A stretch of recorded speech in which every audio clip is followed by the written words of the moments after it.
Hey friends, this is Dolynny TV. Good afternoon, good day, good evening to you as we get set up for the Edmonton Oilers and the Philadelphia Flyers. Well, yeah, we're just about there. It's 7 o'clock p.m. Mountain Time. Of course, getting the pregame kicked off this evening. Friends, at some point I might actually figure out that this brew is going to cool down enough to get going. The old zero-proof Coronas I still have left over from this summer hanging out up there in Cold Lake. So if you see me mowing down on a sun brew, remember it's zero proof because still commitment to the cause. But as we keep going along, friends, the Edmonton Oilers, the Philadelphia Flyers, me aside, a big time game for the Oilers to move up another game, obviously another 2 points on the line, and as well, it's pretty important that the Oilers go out there and continue this 6-game win streak that they're on. They would move to their best ranking all season, 19-15-1. Of course, continue the hot streak, the hot hand they've had here over the past little bit. Stuart Skinner is your confirmed starter this evening. Carter Hart will oppose him, so another starter in the other net. Well, we know how we do against those guys, so it all should work out for us. The Oilers averaging 3.56 goals per game. The Flyers at 2.94. The goals against per game for Philly, 2.72. The goals against per game for the Oilers, 3.24. So you look at what the Oilers have done the past several games here. We have lowered that goals against average by about 18 points out of a possible 100 here over the past 4 or 5 games. So that's pretty impactful, to be honest with you. The Flyers, if they're going to get it to us tonight, it's going to be on the power play, simply because their power play, again, is struggling at 10.5% this year. And you just know that if a team's going to beat us tonight on the special teams, it will be Philadelphia. So that's where we find ourselves getting things queued up this evening. Good evening, friends. Welcome aboard if you're just tuning in. Glad to have you aboard this evening. Of course, for those of you tuning in that normally tune into the World Junior stuff and you're tuning into tonight's Oilers broadcast, a tough loss for Canada today against Czechia. A double deflection with 11 seconds to go in a tied hockey game in the third period gave Czechia a 3-2 lead that they coasted through. And of course, the Team Canada squad had an empty net there for the last 11 seconds, but could not get out of their own zone. So they did everything they could, Czechia, to solidify that win, and they end up bringing home a semifinals appearance. Again, that was a team last year that played Canada in the finals. So again, not like they were that terrible. So end of the day, they end up where they need to be in the semis to continue their run at the World Juniors here the past little bit. Tobias, good evening. Welcome to you. James, welcome in as we get the chat active for the first time here on the stream. Of course, as well, friends, as we continue along for the Oilers, the penalty kill percentage now up to 79.2%. So you don't mind seeing that. Connor McDavid up to 48 points on the season. Connor McDavid with 35 assists. Zach Hyman with, of course, as well, 21 goals. And Stuart Skinner up to 14 wins this season. Stuart Skinner quietly starting to absolutely roll here the past few weeks. Of course, getting the supplemental goaltending the Oilers have from Cal Picard helps things immensely. Okay, so where do we go from here, friends? We move over to the standings this afternoon, this evening, as we go to look where the Oilers sit in the Western Conference. They sit 10th, 2 points behind the Seattle Kraken, who play on Thursday.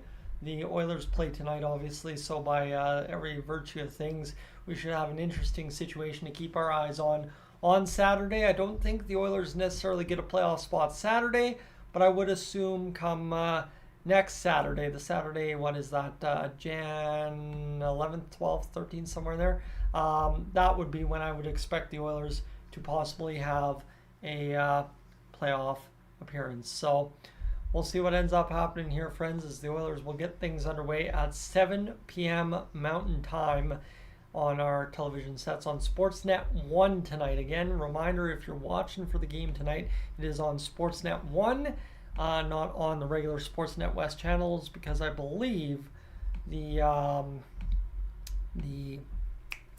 Calgary Flames are playing. We'll double check that in a matter of moments. Boom and boom. There we go. Let's go there, and we will put that in the chat for now and let you guys check that out as we boot up this pregame edition, of course. The Oilers rolling that Anaheim Ducks game. It was a beautiful effort there on New Year's Eve. For those of you that tuned into the post game, you saw just how excited I was about that hockey game. That was quite the game and quite the finish for the Oilers. Obviously, one that continued a 5-game win streak for the Oilers, and now all of a sudden we have this chance to go to a 6-game win streak. And you think about it here as well for the Oilers. When you get to that wild card, you're 2 points out right now. Tonight, I guess technically you could tie the Seattle Kraken you're 3 points out. You could tie the Kraken for being 1 point out. And then, of course, the Arizona Coyotes play the Florida Panthers tonight. So, yeah, all in all, you could probably sneak in there by, like I said, the end of next week. The Oilers should have a game in hand on Arizona all the way through to the end of next week. So, again, the Oilers should have some room to make up here. They have 4 games in hand on Seattle. They have 3 games in hand on Nashville, who's only 4 points up on us in the standings. So, again, it should all quickly work out here for the Oilers that we're able to climb these standings rather quickly. Again, for those of us that discounted what the Oilers could do this season, thinking that very well in early November it could have been over, that was very fair, because for anybody that was watching that team, to sit there and say they'd rattle off an 8-game win streak and a 5-game win streak pretty much consecutively, that's a pretty tough achievement for a team that could barely fight its way out of a wet paper bag at times earlier this year. So the nice part is now, at least for the Oilers, they've got the game going that we all know was there all along. And now we wait to see what the Oilers can do with it here as the months get warmer on us. Yes, the months are going to get warmer as things go along this year. So, friends, welcome aboard again. Just tuning in here so far, getting this pregame up and started today. When it comes to the Edmonton Oilers as well, big thing you got to see, and this is something I mentioned in the postgame with Warren Fogle the other night, is Cal Picard's putting up some absolutely stupid numbers as a backup for the Edmonton Oilers, 282 goals against average and a 904 save percentage.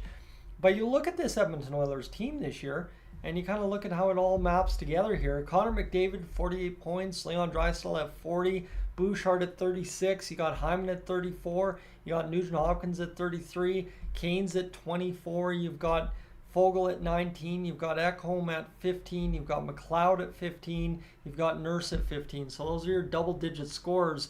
While very recently, you would not have believed Ryan McLeod would have double-digit points, let alone 15 on the year.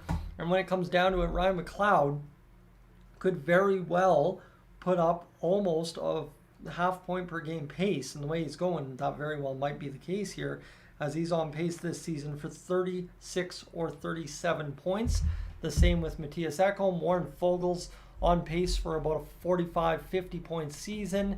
You got Cody Ceci in there at 9 assists. Sam Gagner putting up what would be a 41 point pace. Derek Ryan, he's done some stuff, but obviously not much. Matthias Janmark, similar story. Darnay's at 4 points. Brett Kulak's at 4 points. And Connor Brown, lo and behold, now all of a sudden after 27 games, is up to 3 assists. I mean, all it's going to take is one big game and he'll get the job done. And then as well, here you see James Hamlin just kind of floating around there on the 4th line, providing service level hockey for us with 3 points.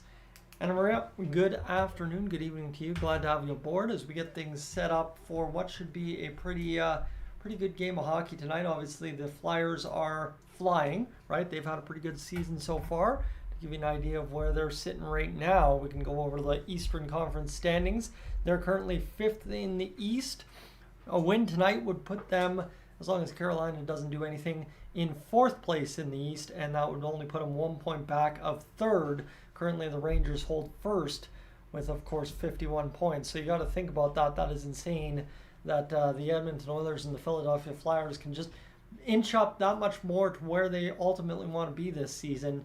By doing things today against each other. So we'll see what happens here this evening for the Edmonton Oilers. Obviously, hopefully everything kind of pans out the way it needs to, and we are on a 6-game win streak after this. I think all the pregame rituals are done so far, although there is one we got to get to, and one that I know we have to make sure happens. We've had some success here the past few games, throwing on the Oilers jersey for the live stream. Used to get accused all the time of never doing it, so this year we're doing her. And so far, so good. It's been successful, so we'll see if that indeed continues to be the case here tonight as everything continues along. Wilner, good evening to you. Happy leap year, happy new year. Everything is happening here in 2024. It wasn't looking too good in early November when there was a possibility the Oilers would be competing for a top draft pick instead of the playoffs. Well, that's what I was saying earlier. The Oilers have absolutely turned this around like one might not believe. It's been a good December, which sets us up for a very, very good, obviously, January, which we know the Oilers are famous for doing throughout the course of the past 2 seasons. So we'll see what happens. Christine, good evening to you as well.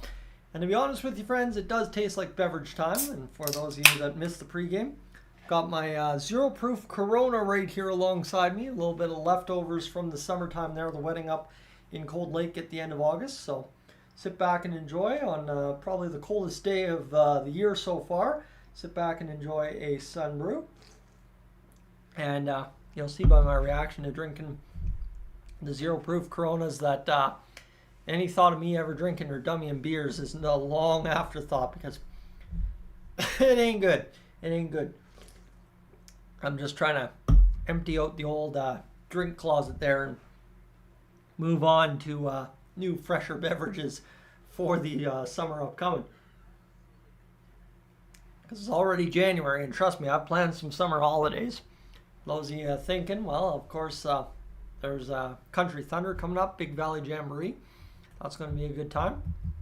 And I would assume as well, we're going to see kind of some situations happen out throughout the summer that might involve going up to Cold Lake or going to check out a football game in Edmonton or doing something somewhere, I'm sure. We'll see what happens here as things are yet to really play out, right? It's only the second day of the year. Slow down with those summer plans, Tice.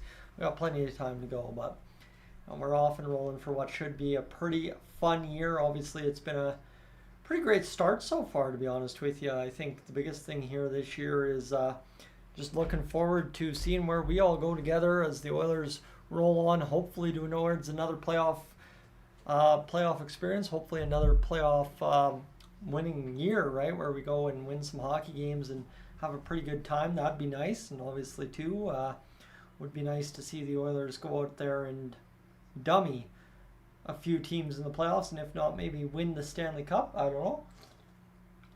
Things that we didn't expect to be talking about, that's for sure. But yeah, right now, as we talk about, only 2 months away from the clocks changing again. That is true. That's the big thing here for us, friends, is it's been an unbelievable winter so far here in southern Alberta and throughout Alberta as a whole. I guess you could say it's been very warm, very mild in terms of being in the heating business, very slow in terms of service calls. So not necessarily something bad. You watched me. I never once got interrupted to leave the house for a service call during the World Juniors broadcast for Canada, and you know almost every year that's guaranteed to happen, so that was pretty exciting, I must say. And now tonight, hopefully, on the coldest night of the new year, everything just kind of hangs out and does itself fine, and we're good to go for what should be a good Oilers game this evening against the Philadelphia Flyers. Again, friends, seeing a bunch of you just tune in. Welcome aboard. Glad to have you. Like I said before, if you're tuning in from the World Junior streams and you're tuning into this Oilers broadcast to get my digest on what has been a tough go for Canada this morning at the World Juniors, well, you're in luck. That really sucked. Oof, that was a hurting game to watch. Obviously, we watched most of it at work this morning, and well, let's just say watching that bounce go in against Canada with 11 seconds to left to go in the third period in a tied hockey game, that was gutting to say the least. And obviously too, seeing Canada get hemmed in their own end for the next 11 seconds with the net empty, that really hurt.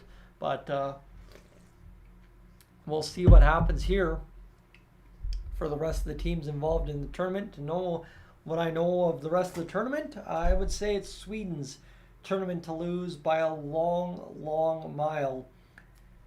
On what would that be? It would be Friday, I guess. Yeah, it would be Friday. That is Sweden's tournament to lose. Sam, good evening to you as well. Thank you so much for being aboard. Not that I, Not that I didn't expect it to be, but obviously it's always good to see everybody tuning aboard. The chat's been slower than usual tonight. I'll say that much. I guess that's where I'm going with that one. As friends, I think we're all kind of taking our time here in the new year to get adjusted. Obviously, first Oilers game of the year, right? And I'll tell you this, this new YouTube back-end feature tells me how many of you are currently watching ads. And that's going to be very interesting to see when it kind of peaks up throughout the hockey game. So I'll try and be mindful of that, and we'll try and make sure we're not sending out too many ads tonight. So Sam, welcome aboard. I guess long-winded end to that. And Will Holloway coming back, quiet the noise to add another winger. Willard, what I have heard is I read some talk, I don't know where on Twitter today. I think it was on with Jason Greger, mentioning that potentially the Oilers should throw him as the third-line centerman. Now, the big thing is with, of course, Dylan Holloway, he has throughout his career played some time at center, so it'd be interesting to see if the Oilers, with enough NHL experience already, decide to give him another assignment to try and ace, and that's gear up and be the third-line center for this team that Ryan McLeod couldn't be. I think Dylan Holloway's got a little bit more physical edge to his game than potentially McLeod does, and that's maybe what makes McLeod more suited to be a skilled winger on the second line, and more allows Dylan Holloway to be a solid option down the middle. Again, that was kind of the versatility you drafted when you got Holloway, something that went under the radar for a lot of people, including myself.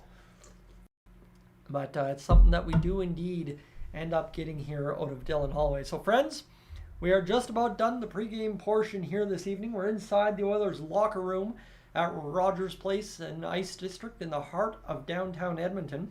I must tell you, this is something I'm looking forward to showing off to you tonight. It was mail day in Dolynny TV land. Well, it was mail day a couple of days ago, but you know, I didn't think to go to the post office on the half day I had at work, so don't worry about it. But no, friends, you know what? Mail day, of course, down from Bakersfield, California. And this buddy of mine made his way into the house this evening. In case you're unfamiliar with who this is, you should be able to tell who this is. The big man on the Oilers defense, number 73, Vinny Desharnais. Of course, you can get in there and see that right up close there if I can move that in. But yeah, Vinny Desharnais, new bobblehead, just made its way into the house today. And I'm looking forward to that guy watching over me all night tonight. And obviously as well, Vinny Desharnais hopefully having a big night for us Oilers fans tonight.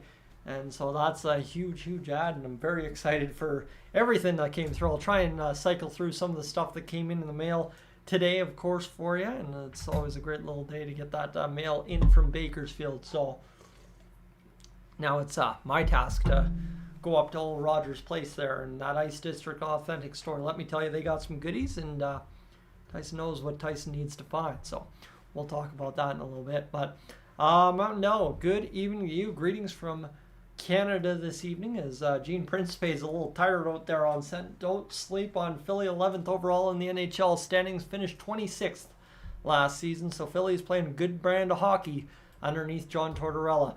So Del, thank you so much for enjoying the channel, and yeah, let's go Oilers. That's the big thing tonight.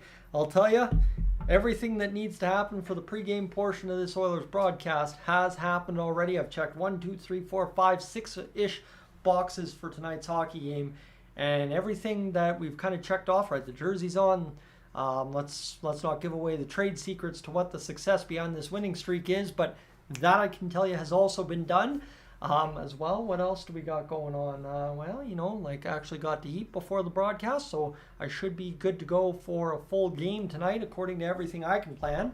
And you see it right there in my eyes. I got that crazy look in my eyes and that bubbly bouncing presence on the screen, so we should be geared up for what should be a very exciting hockey game between the Philadelphia Flyers and the Edmonton Oilers. I was actually thinking of this here this evening. I've got two very special people in my life that hold some special spots, I guess I could say. One that I don't necessarily have contact with nowadays, my old high school gym teacher from back in the day, old Mac there. Thinking of him tonight as his Philadelphia Flyers come to town to take on the Edmonton Oilers. I'm sure if tradition still serves, he's in the standings in the stands at Rogers Place this evening. And then as well, my buddy Scotty, who is a big-time, huge Philadelphia Flyers fan. He was going to go to the game in Calgary, didn't, because he had a New Year's party to attend to. So I wonder if he almost slipped away from life and work and responsibilities and went up to Edmonton tonight. I guess I could text him, but I'm sure he'll text me as soon as the Flyers score the first goal of the game. Don't you worry, especially if it's Bobby Brink.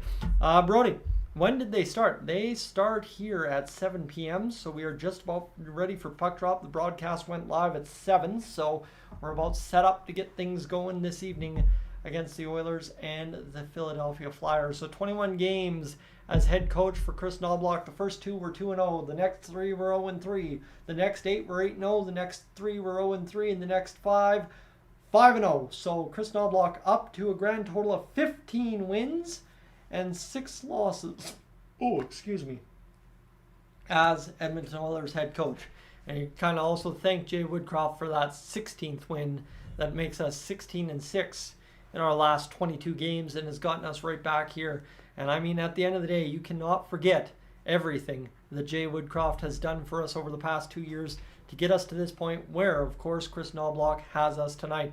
Daryl, good evening, and let's go Oilers. I'm hoping for a big game. I'm excited for a big game. Now, normally this goes one of 2 ways. I'm all jacked up for a big game, then the Oilers disappoint. Or the Oilers come out flying and knock the doors off the other team and just beat them up early. So we'll see what happens here. But again tonight, obviously one that I think we're going to be lucky to see a good performance here at home.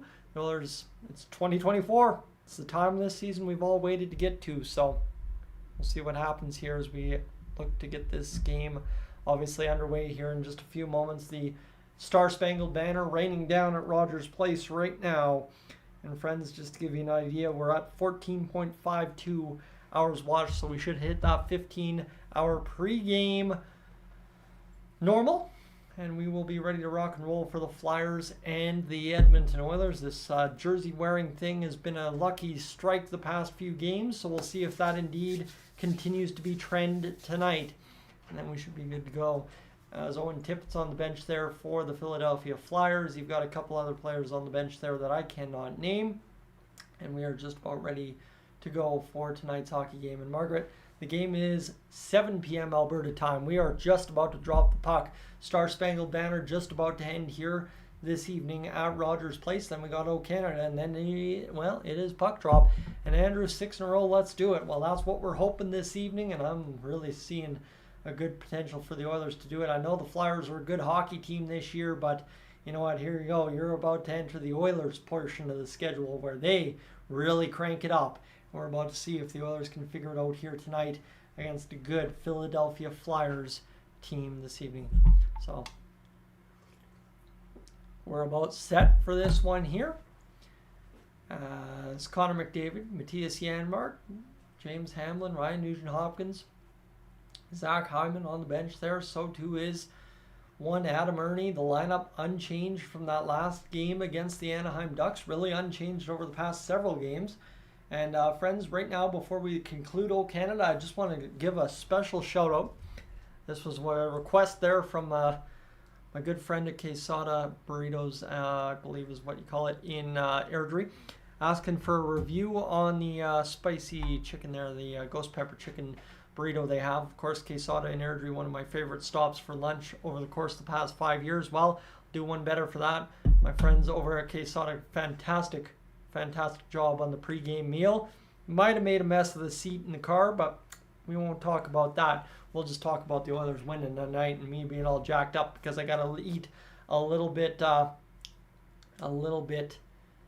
food, obviously, before this hockey game tonight. So we're about set to get things going tonight, friends. Oh, Canada, up and done. Robert Clark finished the anthem, and we are set for tonight's hockey game. I'll put down the sun brew, figure out where my water is, and we'll get to the broadcast portion of this hockey game as they roll up the carpet after the singing of O Canada and the performance of the Molson Cup, that much I'm sure.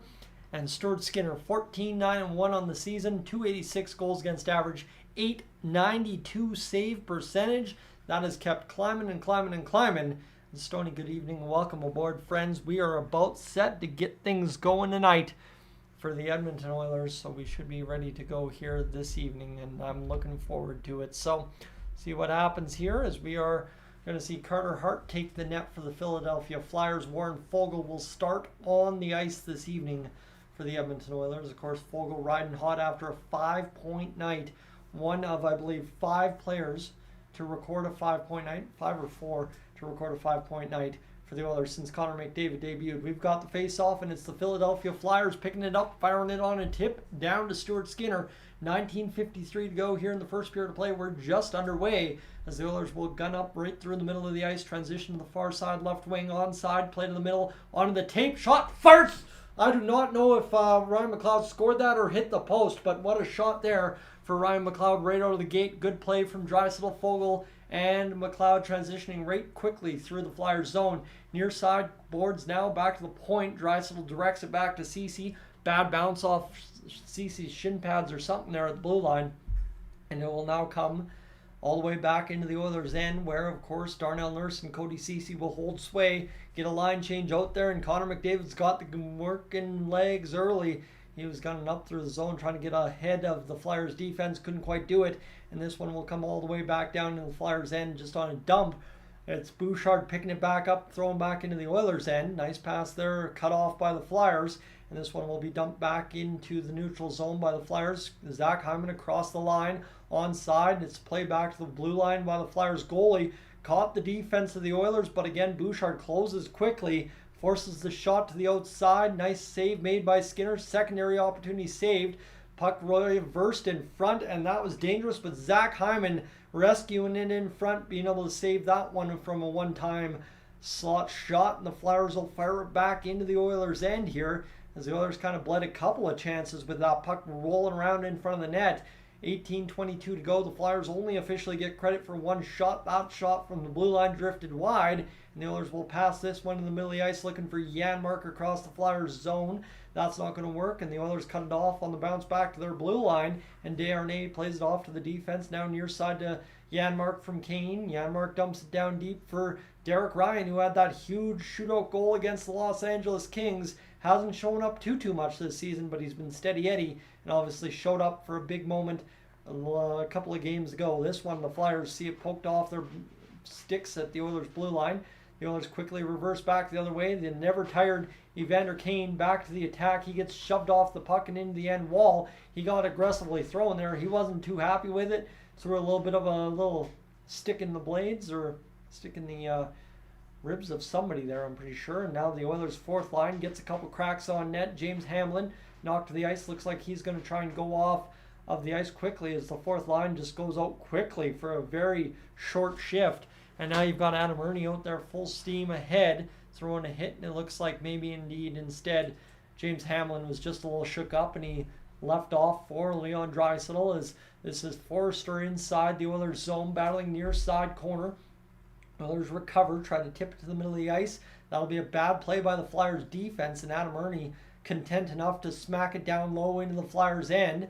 Not nice and called. Flyers held up on the puck enough to wave it off, and they are going to pretty much right from their goal line pass it straight to the Oilers' blue line.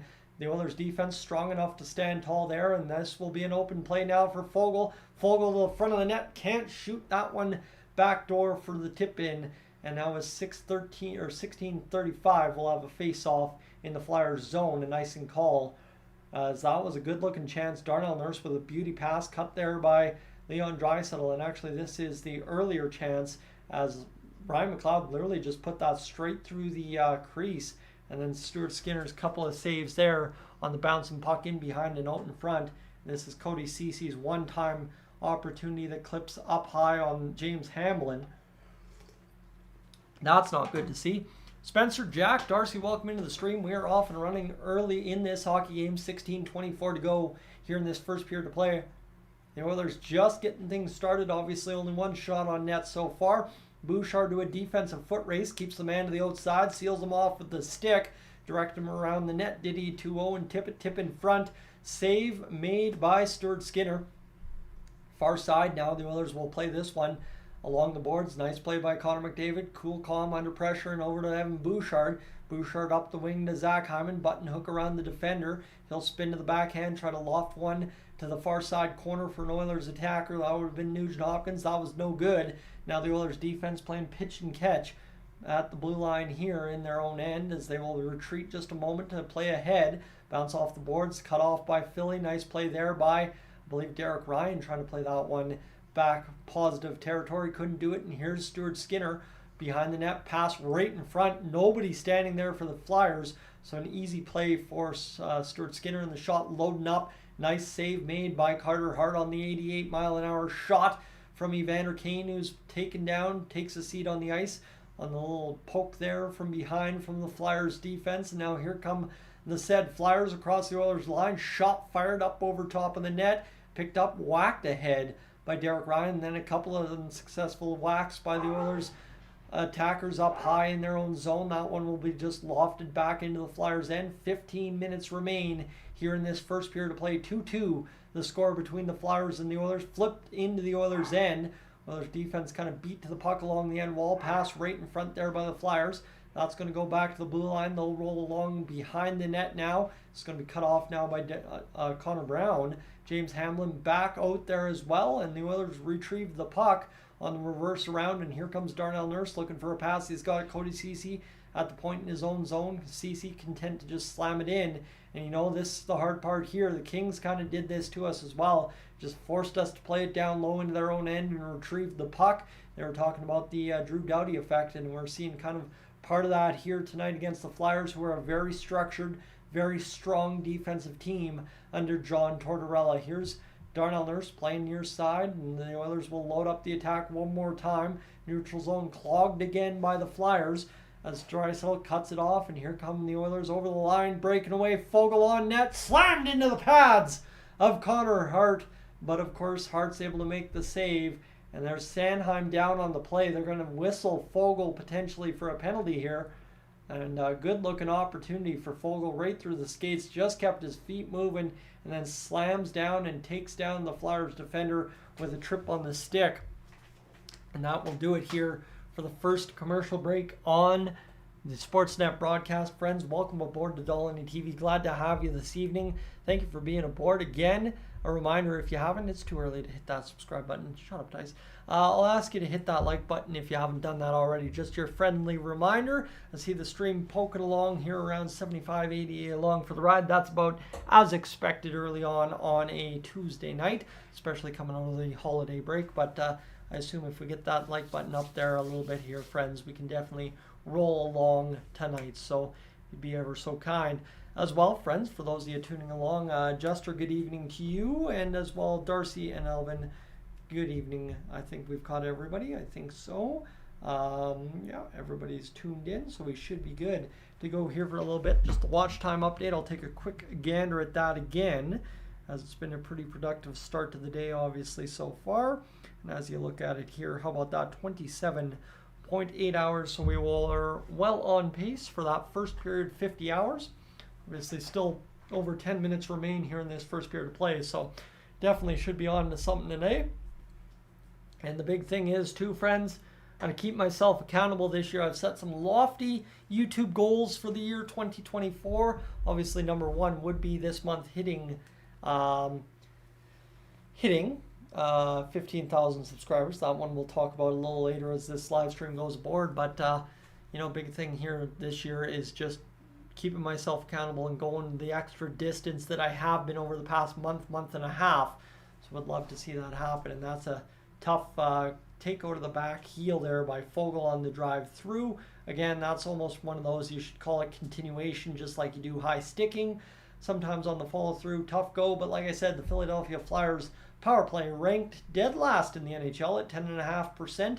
Oilers penalty kill mid-pack, right? And this is going to go far side. They can't queue up the one-timer. The Flyers offense, too, is kind of more or less stunk this season. So tough go for them. They've just been good enough defensively to keep teams off the board and prevent them from beating them. So here we go. The Flyers across the line. They're going to skate into the Oilers' end. Back to the blue line. Near side pass. The shot loads up. Saved there by Skinner, who makes save number 3 of the game.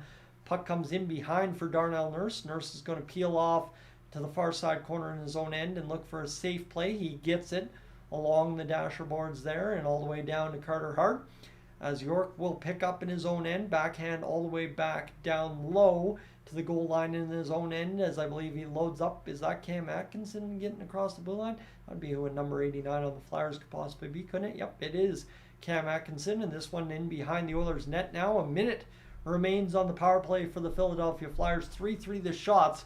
12:45 to go here in this first period of play.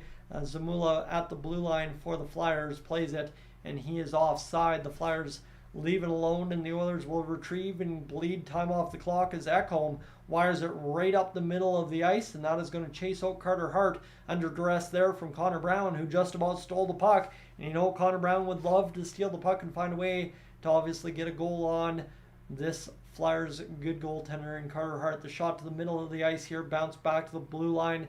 The Flyers will bounce it to the far side corner again. This one rolling around the Oilers offense or defensive end here, and obviously the Flyers looking for some offense. Can't seem to find it. Back to the blue line, far side pass. 10 seconds remains in the power play, and the Oilers really have not been tested much at all on this power play, and they will get the clear to the blue line. That should more than less clear off the time on the clock, and it indeed will, as the Oilers get a pretty painless penalty kill here, and are going to bounce a puck to Warren Foegele. That'll go right on to Carter Hart. He's out to play it. Foegele to the chase. He's got a player in Sanheim, his man he took down for the penalty, out there combating him, and the Oilers load up through the neutral zone. That's a nice play by Leon Draisaitl, who looks engaged early here tonight, as he tried to play that one through the middle but couldn't do it. Ekholm seals off the Flyers' attack back the other way. A rather nasty seal off as he's still battling Konechny, taking him all the way to the ice and giving him a what for while he's down there. And this one comes in behind now to Ekholm, who is up on his feet just in time to come in behind, and will play back to the blue line as this will be played there by the Oilers. Tippett will work to the near side, and that will flush onto the stick of Evan Bouchard in the defensive end. 10:58 to go in this first period of play. The Oilers back across the line, and they are offside in doing so. So a stoppage in play with 10:55 to go here in this first period of play. So Oilers to the attack early, and obviously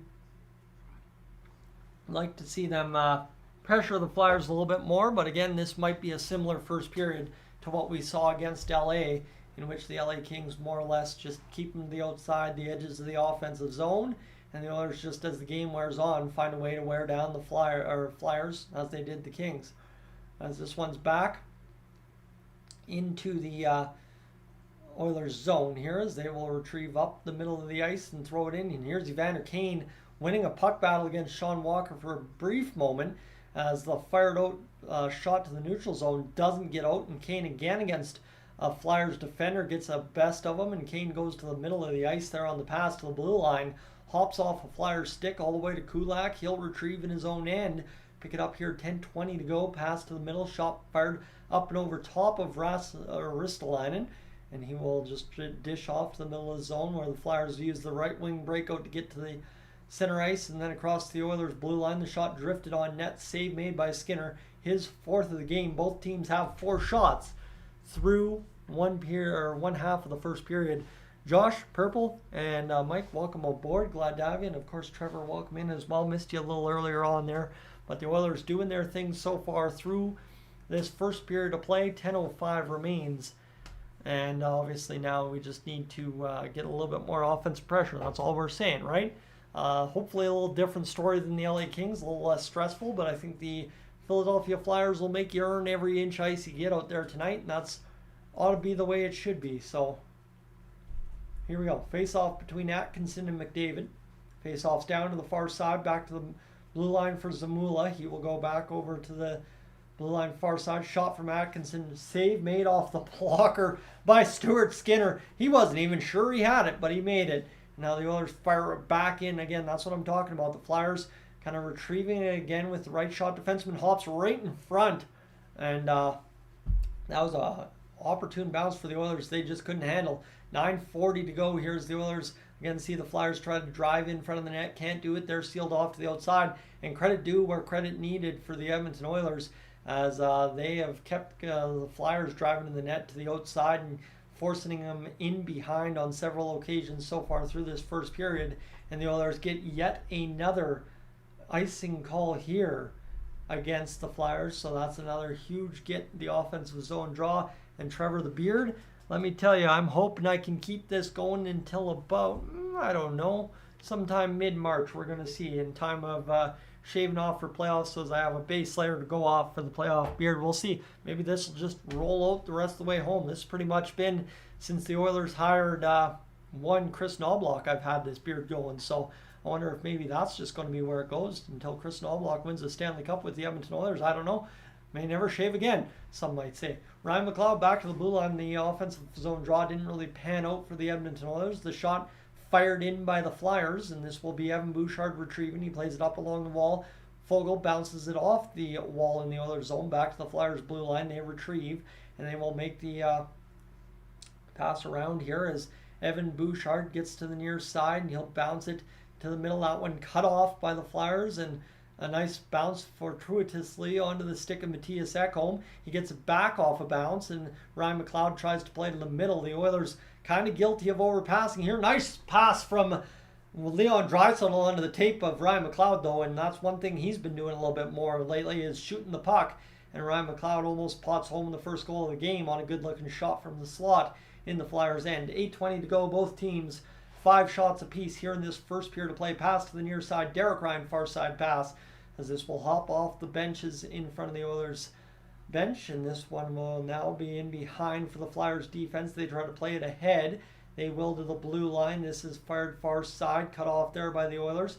Shot back in against the Flyers defense, right on the stick of Carter Hart, and the Flyers have seen the Oilers drift some towards Carter Hart quite frequently here throughout this first period. It's been an effective little strategy so far, and the Oilers will get it back to the blue line. Here's Kane firing it back into the near side of the Flyers zone on that right wing. Nobody was home. Now the Flyers, good pass right up, good looking shot by Forrester right on Stuart Skinner, equal to the task. The Oilers trading shots back and forth. And friends, for those of you wondering which channel the Sportsnet game is on, so we have a brief moment here. Connor McDavid loading up. He's turned back. Simply put, it's on Sportsnet 1 tonight. Not on Sportsnet West. It's on Sportsnet 1. So I know on most cable providers and most TV providers, it's on a different channel. Here's, oh my goodness, what a move from Zach Hyman. Just about deked everybody in the arena out, but could not beat Carter Hart. And the Oilers stonewalled on shot number 7 of the game. Here's Nugent Hopkins reloading. But yes, Sportsnet 1 is where you're looking for it tonight. The shot from Ekholm fired into traffic, bounces up high, and that one blocked again by the Flyers, and this will go to the far side. The Oilers cut the Flyers attack short for another time here. Bouchard picking up the best defensive pairing in the NHL, getting it going here. And I mean defensive because they're defensemen, not necessarily saying defensive overall. But the Oilers getting to the attack again here over to the blue line. Here's CC. They are offside, was Adam Ernie. So that is tough right there. The shot down low, and look at that. Zach Hyman, beautiful move, but Carter Hart stuck right with him the full time. And we have a stoppage in play with 6+ minutes to go here in this first period of play, friends. Welcome aboard. As we are absolutely rolling along here tonight. The Oilers doing their best to stick with the Philadelphia Flyers. And so far, so good tonight. But as well, brought the old sun brew out of the closet tonight.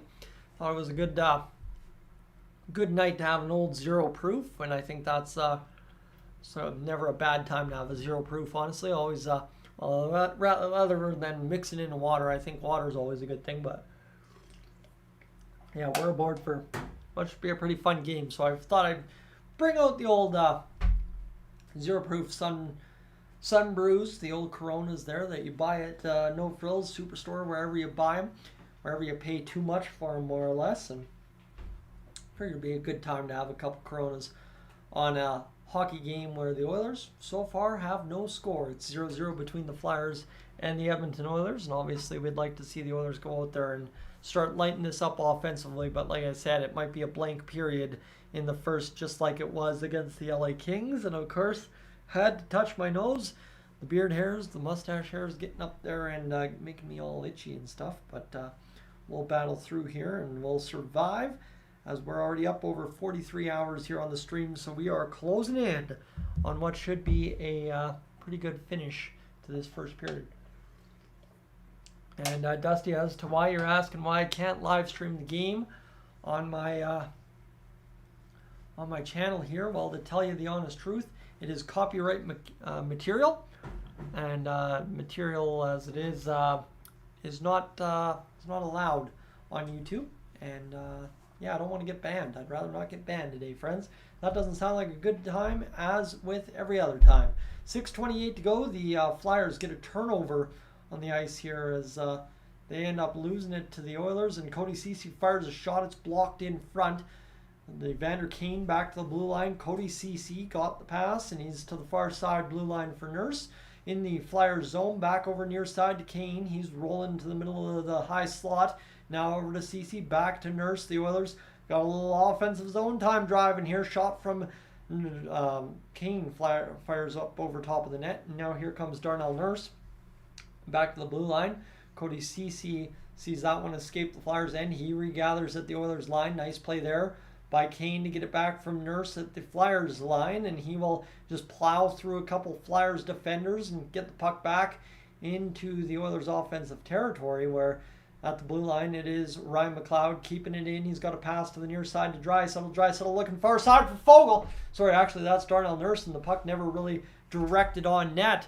So I expected that to be Fogle drifting down there. That's kind of the quiet area Fogle likes to go, is that's Draisaitl getting harassed along the wall. Back to the blue line for Nurse. Pass coming near side to Draisaitl, the second line running show offensively. Tip over top of the net from Nurse, and I mean, Nurse has been absolutely electric here on this shift.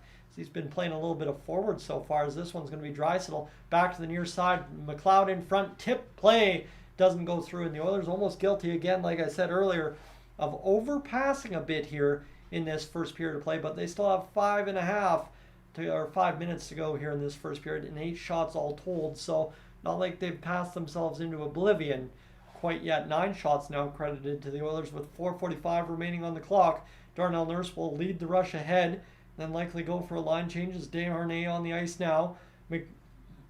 McDavid out there as well, as it comes free to McLeod, back to the blue line, trying to force that one ahead, can't get it through, and here's Konechny on the reverse attack for the Flyers, rolling up into the Oilers' end. To the far side boards, played to the middle, cut off again by Desharnais. Well, I mean, Desharnais, game in, game out, continues to be strong, continues to get better, and obviously evolve as an NHL defenseman. Here comes Connor McDavid, and Zach Hyman flying across the line. McDavid makes a man miss, shot fired, save made, scores! Dribbles it through Carter Hart, and that is a McDavid classic right there. What a freeze move on the defender, faking the shot and putting it home with 4:05 to go here in this first period of play. The 10th shot of the game for the Oilers puts them up 1-0. McDavid, I mean, that was just a magical move there. And what a play by McDavid and Desharnais and Nugent Hopkins to drive this one ahead. Nugent Hopkins just kind of led that play ahead, and then McDavid makes the man miss. I mean, turned Sanheim inside, stumble on the ice there, and then just dribbled it right through the crotch area of Carter Hart and puts it home for a 4:05 to go in this first period. It's 1-0 Edmonton. You like to see that, as that's a huge get right out of this gate. And now you know what, it comes in behind, right in front for the Oilers, flip to the middle of the ice again, out of the defensive zone. Biggest thing is the Oilers have bled some chances, but they've definitely kept the Flyers to the outside as much as possible tonight, and they have had a pretty effective game all told. Again, the Flyers only average about 2.9 goals per game, so you limit to them under 3. I think that favors the Oilers heavily tonight. Here's Hamlin in tight, shot on Carter Hart, scrambling the crease, shot to the side of the net, goes along the end wall. Hamlin's able to come up with it to Connor Brown near side corner. He'll drift back to the blue line. Here's Bouchard to the far side, cut off there, and this one will be flipped back down to Bouchard, by the Flyers after it exited the zone. But it's McDavid from Nugent Hopkins. Nuge gets another point, and the Oilers continue along here tonight, scoring the first goal of the game. And obviously McDavid continues his hot streak over the past 22 hockey games, now entering game number 23. But that is an all-time highlight there from McDavid. Just absolutely broke every bone in Sanheim's ankles. And my goodness, what a beauty for the first goal of the game. If that's the kind of goals we're going to get tonight, I'm going to love it. But at the end of the day, I would not mind a little hard work from the Oilers as well. Friends, if you haven't hit that like button yet tonight, I encourage you to do as such. And secondary to that, let me look over here on my computer screen and ask you to hit that subscribe button as well if you're new to the channel. You've been hanging out for the broadcast so far. Would love to have you here on the regular, number one. And number two, have you around for the videos, as I think I've created quite a stir manipulating those old Corsi 4 percentages, expected goals, and oh, by the way, Fenwick as well, into saying that Evan Bouchard and Mr. Matthias Ekholm are the best defensemen in the NHL. So, yeah, you know what? This is actually good so far. So, see what happens here is, yeah, I know I've created quite the stir with that video. Is 56 comments. Yeah, that's quite a few comments, let me tell you, and a lot of them are angry, but again, fair enough. Some people don't view stats the same way or value stats the same way, and that's the beautiful part of public discourse, friends. And as well, we just crossed 102 of you along for the ride tonight, so thank you for being aboard. We are on the old commercial break right now, just set up here after that Connor McDavid goal, a 1-0 goal, a huge one for us. And again, friends, if you are looking for a zero proof non-alcoholic beverage, I do highly recommend the Corona Zero Proofs. Of any non-alcoholic beer to be drinking in hot weather or even in cold weather, it's actually a pretty good fake beer, I guess you could say.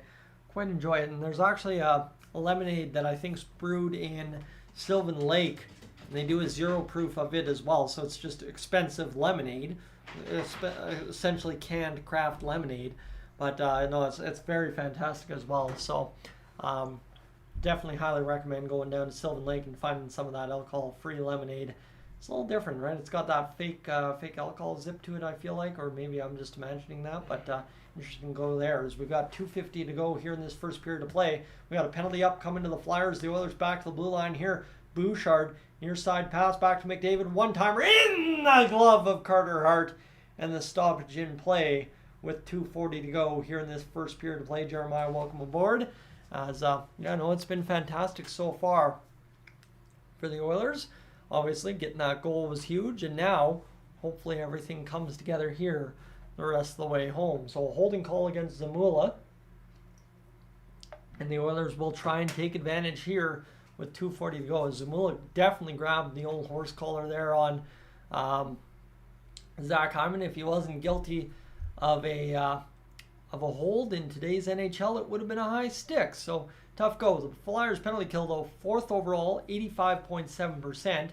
It's Connor McDavid coming in to take the draw with Leon Draisaitl riding the shotgun position. He's not going to be able to drop back for him as the puck will clear the zone. Draisaitl elects to allow Skinner to play it all the way in his own end instead of forcing a botched play, and this one will come back the other way across the line, cut off by the Flyers just at the blue line. Connecting passes down low, and this one dribbles right on to Stuart Skinner, and the Oilers have taken a penalty here. Connor McDavid takes a holding call against Scott Laughton, and the Oilers will immediately negate the power play. The Flyers, right, part of being good on the penalty kill is partly being aggressive, and Connor McDavid gets nailed for the hold, grabbing into the armpit area of Scott Laughton, although one could argue Scott Laughton grabbed a hold of Connor McDavid, grabbing his arm, but McDavid guilty, and he will head to the box with 17:39 gone in this first period. We're at a 4-on-4 for minute 41. So we got Evander Kane out there with Leon Draisaitl. See what Kane and Draisaitl can do. It'll be Kane coming in to take the face-off. So if you've got Evander Kane in fantasy and he wins this draw, never mind, he lost it. This one's going to go back to the blue line now. The Flyers get going, and this will come to the near side. Sanheim, shot fired. Save made by Skinner. Save again made by Skinner. It was a 94-mile-an-hour pass, or shot, sorry. Rocket there for Sanheim on net. So he's already been victimized for a goal against tonight by Connor McDavid. $120 remains on the 4-on-4. 11-10 the shots on net here for the Oilers, actually. This orange-on-orange scoreboard kind of confuses the guy looking up. As this one back at the Oilers blue line, near side pass to Bouchard. Bouchard at center ice. Wheel and deal across the Flyers line. He will peel back off the skates of Ekholm. Ekholm will get taken down. That'll be a tripping call. And now all of a sudden it's a zebra show out there as the refs are calling everything. And the Oilers will go to the 4-on-3 power play for 54 seconds here in this one. So what do you know? The referees decide to start showing up here late in the period. And Stuart Skinner, by the way, has made a couple of great saves here in this first. Got a credit where credit is due as well with him. And he's been pretty solid so far. Homenlander welcome in as well. Connecting you to the box, the Oilers to a 4-on-3 power play minus Connor McDavid. So, of course, that means Nuge, Draisaitl, Hyman, Bouchard. Giddy up, let's go. See what happens. If the Oilers are going to score a power play goal tonight, it'll be on this 4-on-3.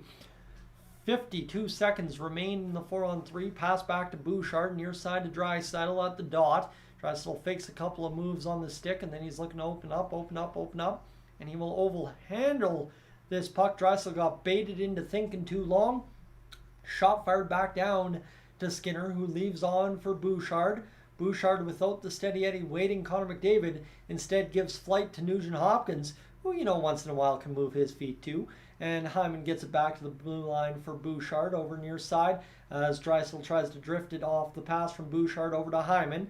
This one back over to Nugent Hopkins. He'll play down to Hyman. The shot jammed on net, blocked there by Carter Hart, kept in by Evan Bouchard.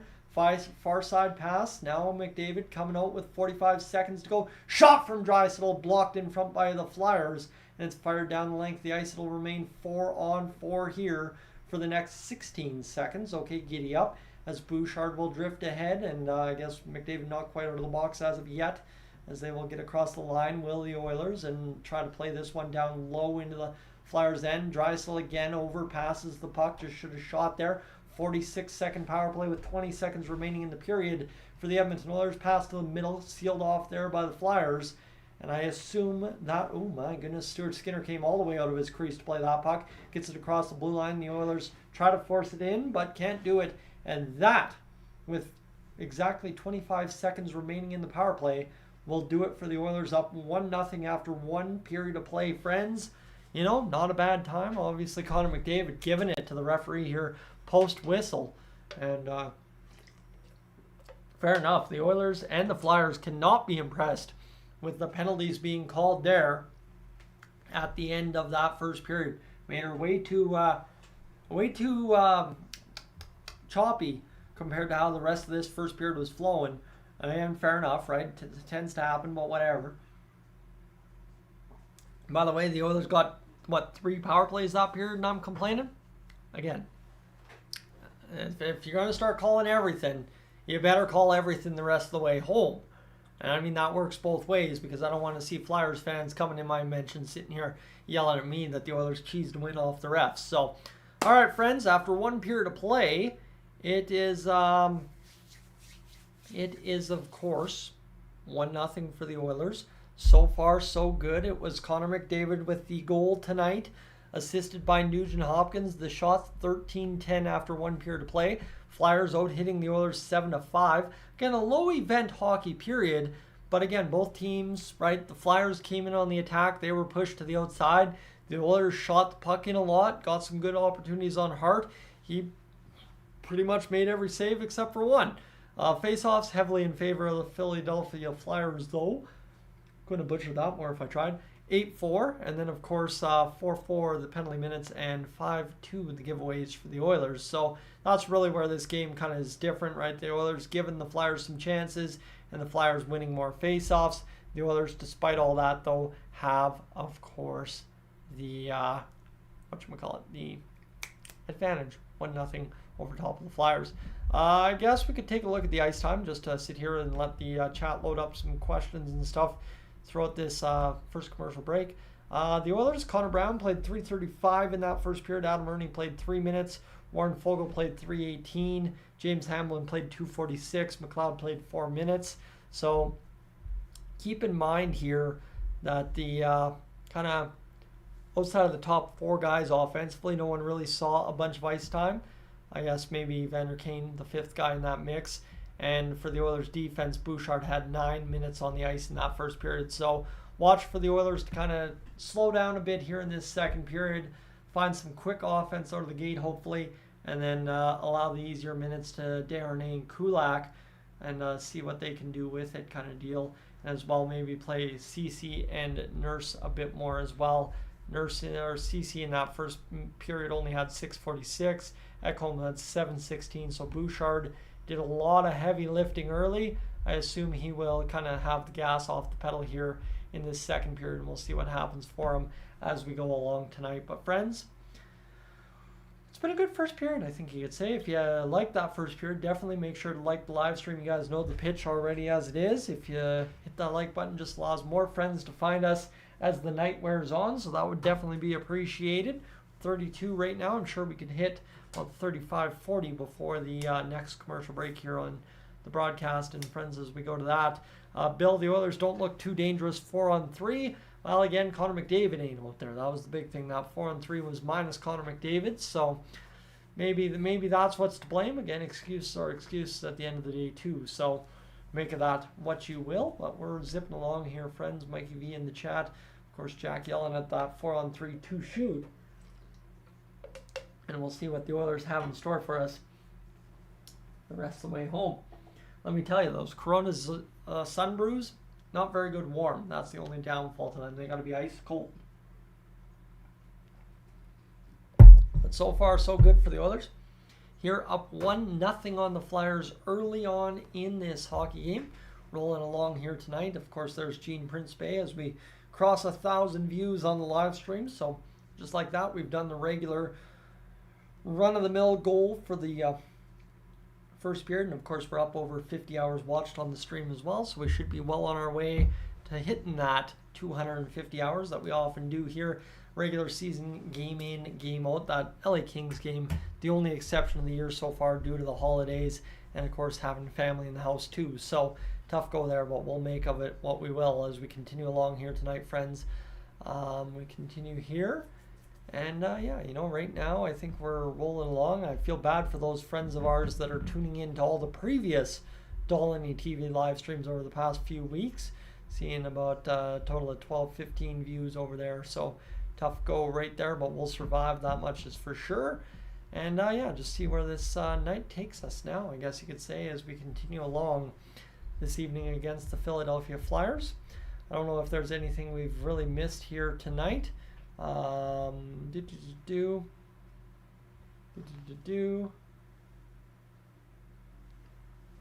right. Tony Brar doing the pregame content for us. And what do we got going here? Up by a goal so far for the Oilers after one period of play. And that's a big league save on Draisaitl, I guess. Yeah, pretty much. And yeah, I don't think so. I don't think there's anything we need to know. Yeah, I think pretty simple. McDavid sitting on 899 points. So 899 points for Connor McDavid. He could hit point 900 tonight. Okay. All right.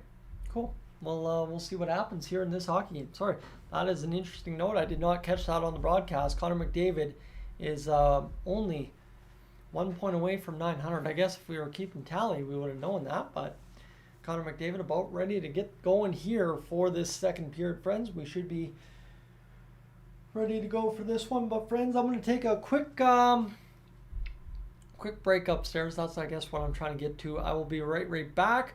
And if you're new to the channel, this one's for you. But I'll be right back here in a few moments' time.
All right, friends, as we continue here, let's see what the Oilers have in store for us in this second period. But first, let's turn our attention to the chat and see where we're at. Kenny, welcome in. And of course, Stoney, fixing dinner and missed the goal. Tough go, but it happens. And I'm sure you'll be able to go over to sportsnet.ca and catch the replay now. It's Connor McDavid scoring goal number 14 of the season. A beauty at that. Blowing the ankles of Travis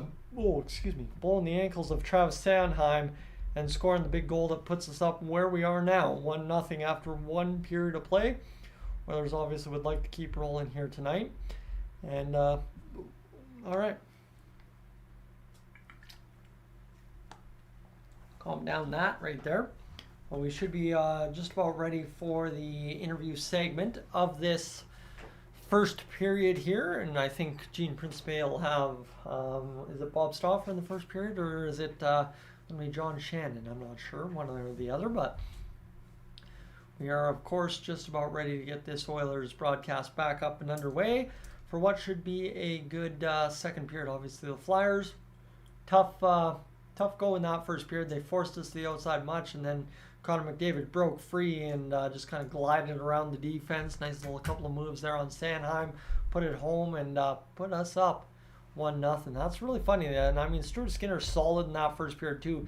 He made about 5-alarm saves in that first period to keep us right where we're at. 13-10 in shots. The Oilers definitely have, for the most part of this first period, been the better team. That much is welcome to see. And hopefully we continue to see that the rest of the way home tonight. We'll see what happens, of course. Connor McDavid, 899 points, and we'll see if he can somehow, some way go out there and deliver us home. Pretty impactful point number 900. That'd be fantastic if he could. And, see what happens here as the Oilers continue to go along. But hopefully it's all good to go and we're ready to rock and roll as we're just, now waiting for this commercial break to end, and then we should be back to Edmonton Oilers hockey in a few seconds here. Kind of weird. This game's had some weird pacing to it. I got to tell you that. Just the way the broadcast has run so far today, it feels like it's had some weird pacing. But Connor McDavid taking a penalty in that first period. Warren Foegele as well. Both one trip and one hold aside so far through this first period. So I guess if the ref's going to call him, they're calling him even. And the Oilers will start this first period on a 26-second power play, so that much is for sure. Be the third power play of the game for the Edmonton Oilers here to begin this second period, so hopefully they can find a way to do it. There's Rogers Place,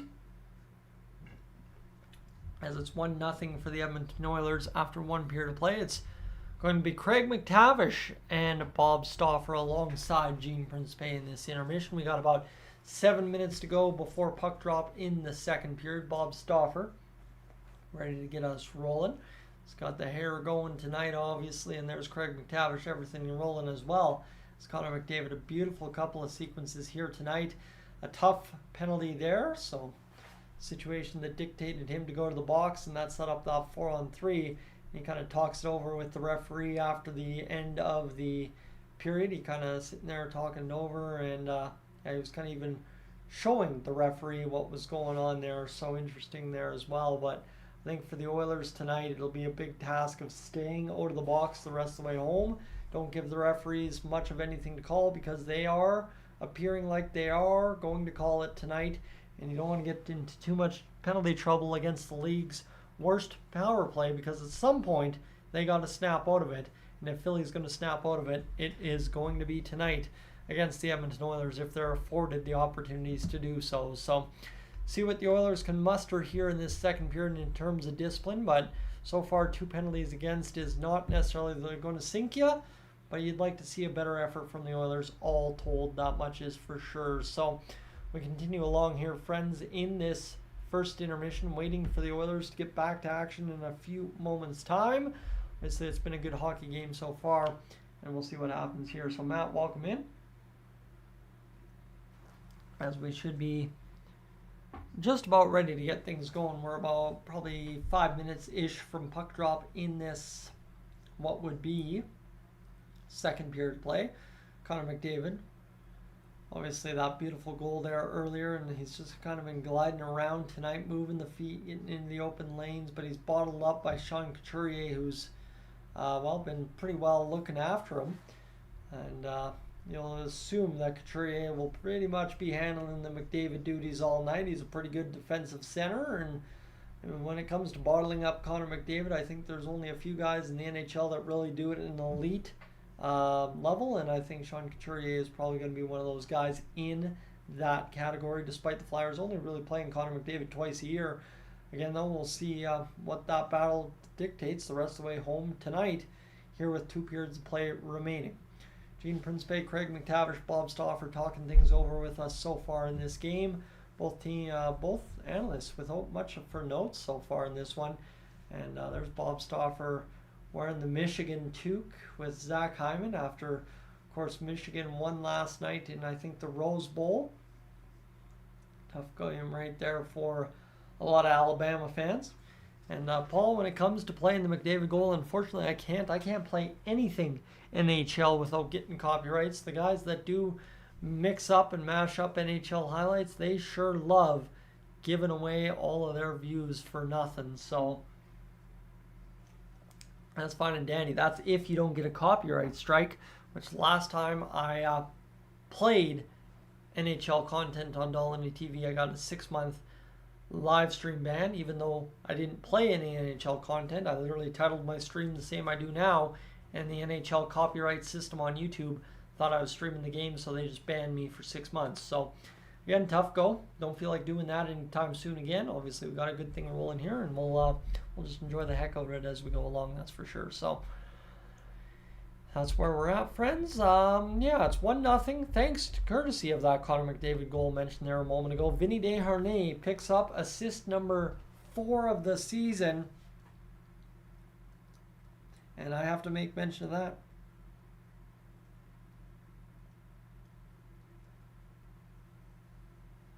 As he ends up picking up his 4th assist, his 5th point for the year. And for those of you that missed it, I had made mention that I felt like it was going to be a big game from one Vinny Desharnais today. Obviously getting the bobblehead from the Bakersfield Condors Star Wars game a few years back. Or I don't actually know when this is from. You think my timelines would go, but the Bakersfield Condors have a lot of promotions. That's the very cool part about them. It's got the big Vin on the back there, Vinny Desharnais on the bottom. But yes, Vinny Desharnais has been watching over here on the Dolynny TV broadcast today. And you know what? So far, so good. He's got a point on the only goal of the hockey game. So far, so good. We've got our final commercial break here. That's the big Vin, and there's the Vinny Desharnais. You like to see it. And we'll see what happens here for the Oilers in this second period of play, friends, as we look forward to trying to take down these Philadelphia Flyers as time rolls on here so far. Obviously, too, you see that Condors jersey hanging on the wall right there. So, shout out Bakersfield tonight on the stream as per always. And, of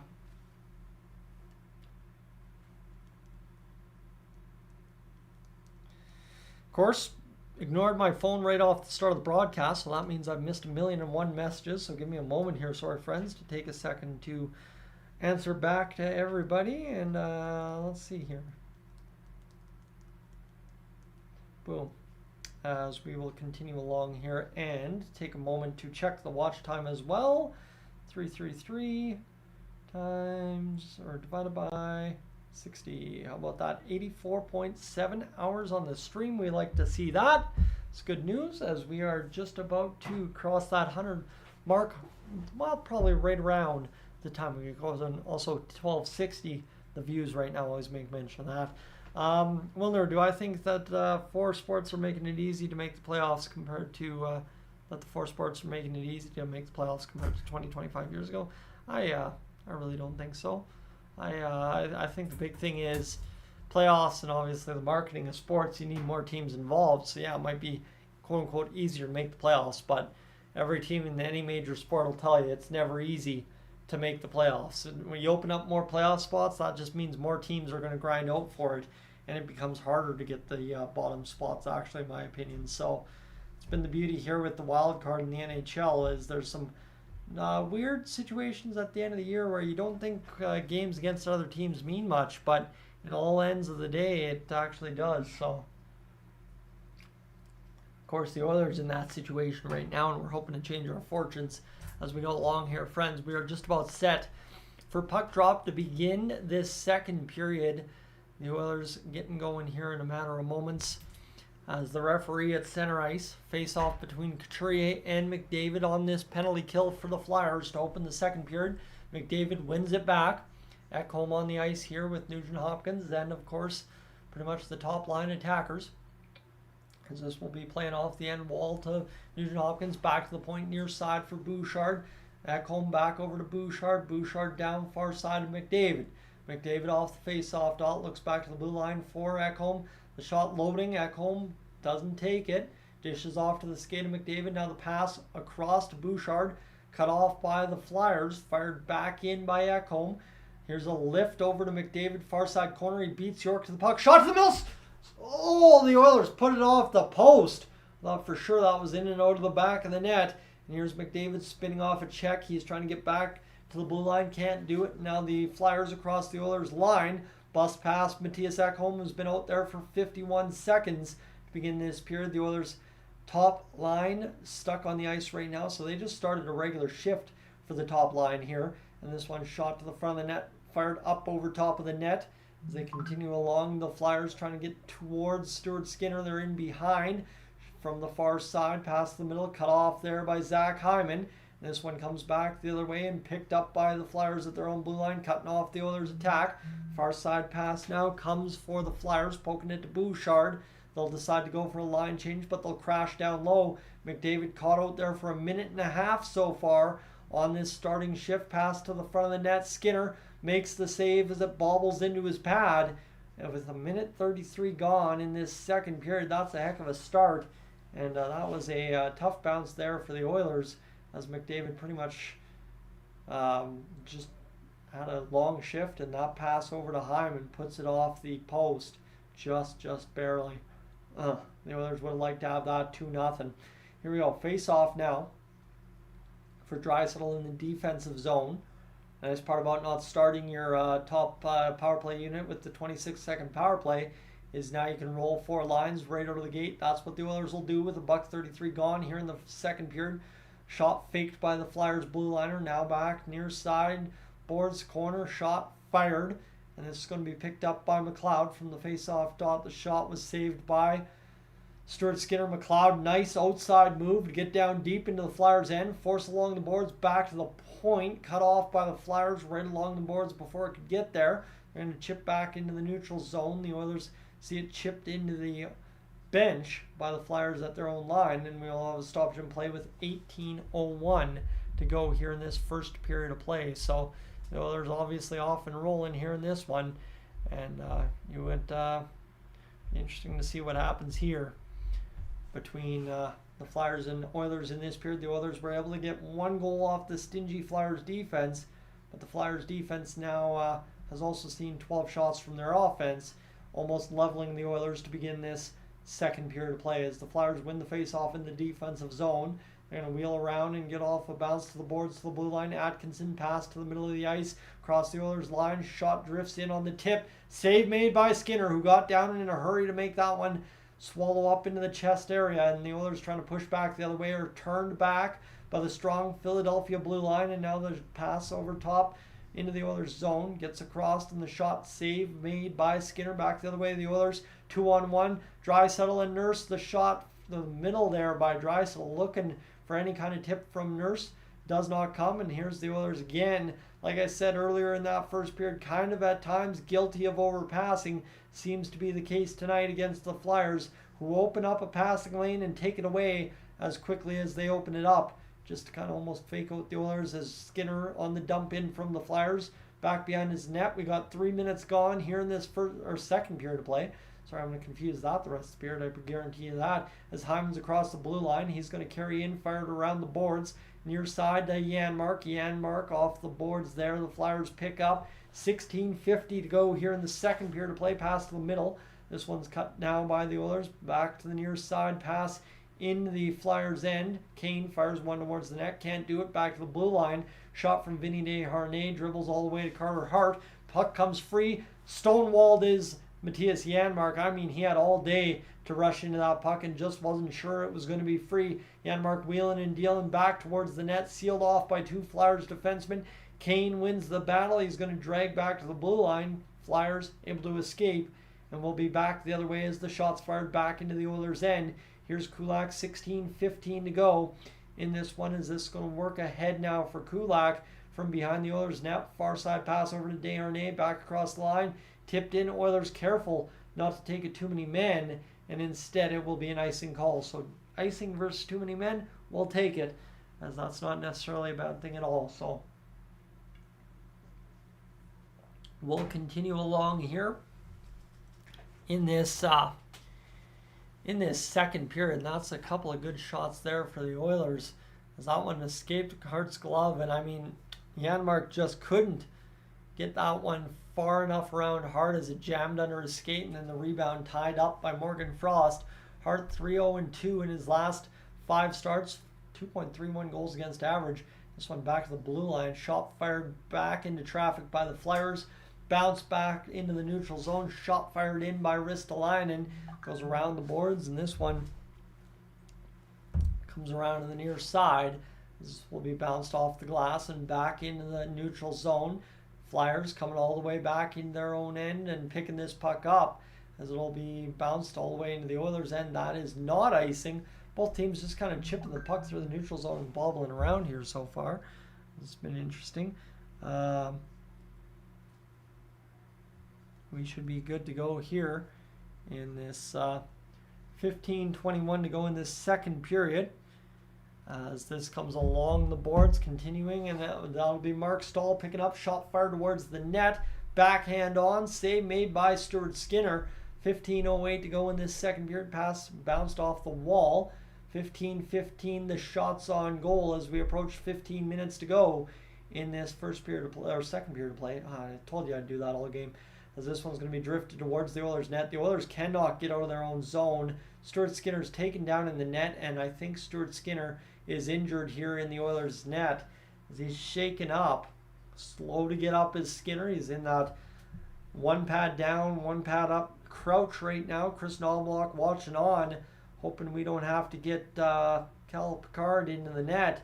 But that looked to be a tough crash, as that's Flyers player taking a bad hop in front. Hathaway taken down by Kulak in a collision, not necessarily directed towards Stuart Skinner, but Hathaway gets the worst of it, and we will take a penalty there against Kulak. Interference, and it looks like Stuart Skinner is going to be okay. So he was just getting up slow, making sure he assessed the situation, shaking all those limbs apart. And now we will have the face-off here between Derek Ryan and the Philadelphia Flyers. 2 minutes to go in the power play for the Flyers. Tough part is, Gillis, so far tonight, every penalty against everybody has been weak. It's been a bad night for the old Zebras, and we'll see if that continues the rest of the way home. Flyers to the power play, though. Best news of the night is they have a 10.4% ranked power play this season. Worst in the NHL. Owen Tippett down below the goal line, passing it in front. The Oilers had a pretty easy kill last time. We'll see if the Flyers try and victimize them here, as Darnell Nurse keeping them to the outside, down low, and now back to the point. Owen Tippett rips a shot, tipped in front, save made, shot fired again, and the Flyers just cannot seem to score a goal here on the power play through the first 2.5 minutes of power play time. Now almost through the first 2:20 or 2:40, the Flyers guys just even falling down straight up in the middle of the ice, as the Flyers just cannot seem to find anything generated on Skinner to get dangerous rebounds in front. They've got 16 shots, however. This is going to go to the far side, shot to the middle, doesn't even drift on the net, and the Flyers have chewed up a minute of time in the Oilers zone to really no effect. Owen Tippett again down low, the shot from the slot blocked there against Konechny, back to the blue line, as the Flyers continue to just roll around and do nothing to much effect. With 45 seconds remaining in the power play, the shot save made by Skinner. 13:35 to go. Now this will be Nugent Hopkins lifting to center ice, backhanded all the way down to Carter Hart, near side corner in the Flyers' end. 34 seconds to go in the power play, as this will be worked back to the Flyers' blue line. They come near side, tipped over now. The shot fired in by Atkinson, all the way down to Stuart Skinner, and the Oilers continue to simply kill this penalty kill as it comes back to Owen. No, that's not Owen Tippett. Sorry, that's somebody else. As this one will come near side again for the Flyers. And I mean, this power play is watching paint dry, to be honest with you. The Oilers have had some bad ones this year, but that's a bad consecutive power plays for the Philadelphia Flyers. The shot now with the power play expired, still not coming. Flyers are struggling, and this one comes near side to Ekholm on the pickup. He'll bounce off the glass to the center of the ice, and there's Connor Brown lifting across the Flyers blue line. He'll drag to the dot and rim around on the backhand. Over now for Zach Hyman. Connor McDavid on the ice with Connor Brown, who's trying to decide, am I staying out there, am I not? Back to the blue line. Bouchard rips a shot up over top of the net. And this one is Kulak poking it free. McDavid to the far side to Nugent Hopkins. Looking, surveying. He's got Bouchard. He's going to come near side to Kulak. Kulak drifts along the boards off a Flyers defenseman. And this one will come back the other way as the shot will be fired in down to Skinner. He cuts it off there, and he'll backhand across to Bouchard, who's played a lot of minutes this game, and it's back out in the middle of the ice, picked up now by McDavid. McDavid, the shot save made by Carter Hart, as that was a tough-looking save for Hart, and now pass to the middle. Here's Hyman. Shot! Scores! Zach Hyman, beautiful drag to the backhand, finds the back of the net. Is a gorgeous pass from Connor McDavid. Nets point number 900 of his NHL career. And just like that, you knew the storybook was happening tonight. Connor McDavid, a good night, a good outing. And Zach Hyman, good knockdown at center ice, gets it over to Connor McDavid. And then this one just drifts around for Draisaitl, who taps it back to McDavid, over to Zach Hyman. And then the backhand tuck on Carter Hart for the finish. His team leading 22nd goal. And by the way, it's Leon Draisaitl picking up another assist as well. So huge all-around goal for the Oilers, and it's a 2-0 lead against the Philadelphia Flyers. And for the Oilers, they blow up the Flyers here. They're about to tear apart their goals against average a little bit here, but again, long road ahead as we've only played half a game, and the Oilers only have a 2-0 lead. As the Oilers will get back to the middle of the ice, here's Kane tipping across the Flyers blue line. He's in against Atkinson, pushing down deep. He'll go back to the blue line, and here we go to the attack. Here's Nurse over, and here's McLeod firing down low for Kane. Can't do it. This one lifted back by the Flyers defense into the neutral zone. Nurse tips it at his own blue line into possession for the Oilers. Kane desperately looking like he's just trying to get the engine going here, as that will continue along here with 11:05 to go in this second period. The Oilers taking their time getting out of the defensive zone. Played ahead here all the way down to Carter Hart, who's obviously still in the net, but it's an icing call against the Oilers. Fewest games to 900 points. Well, in NHL history, 602 for Connor McDavid, 599 for Peter Stastny, 582 for Mike Bossy. Mario Lemieux and Wayne Gretzky are the only ones with fewer. 385 for Gretzky and 463 for Mario. Interesting. So here we go. 10:57 to go.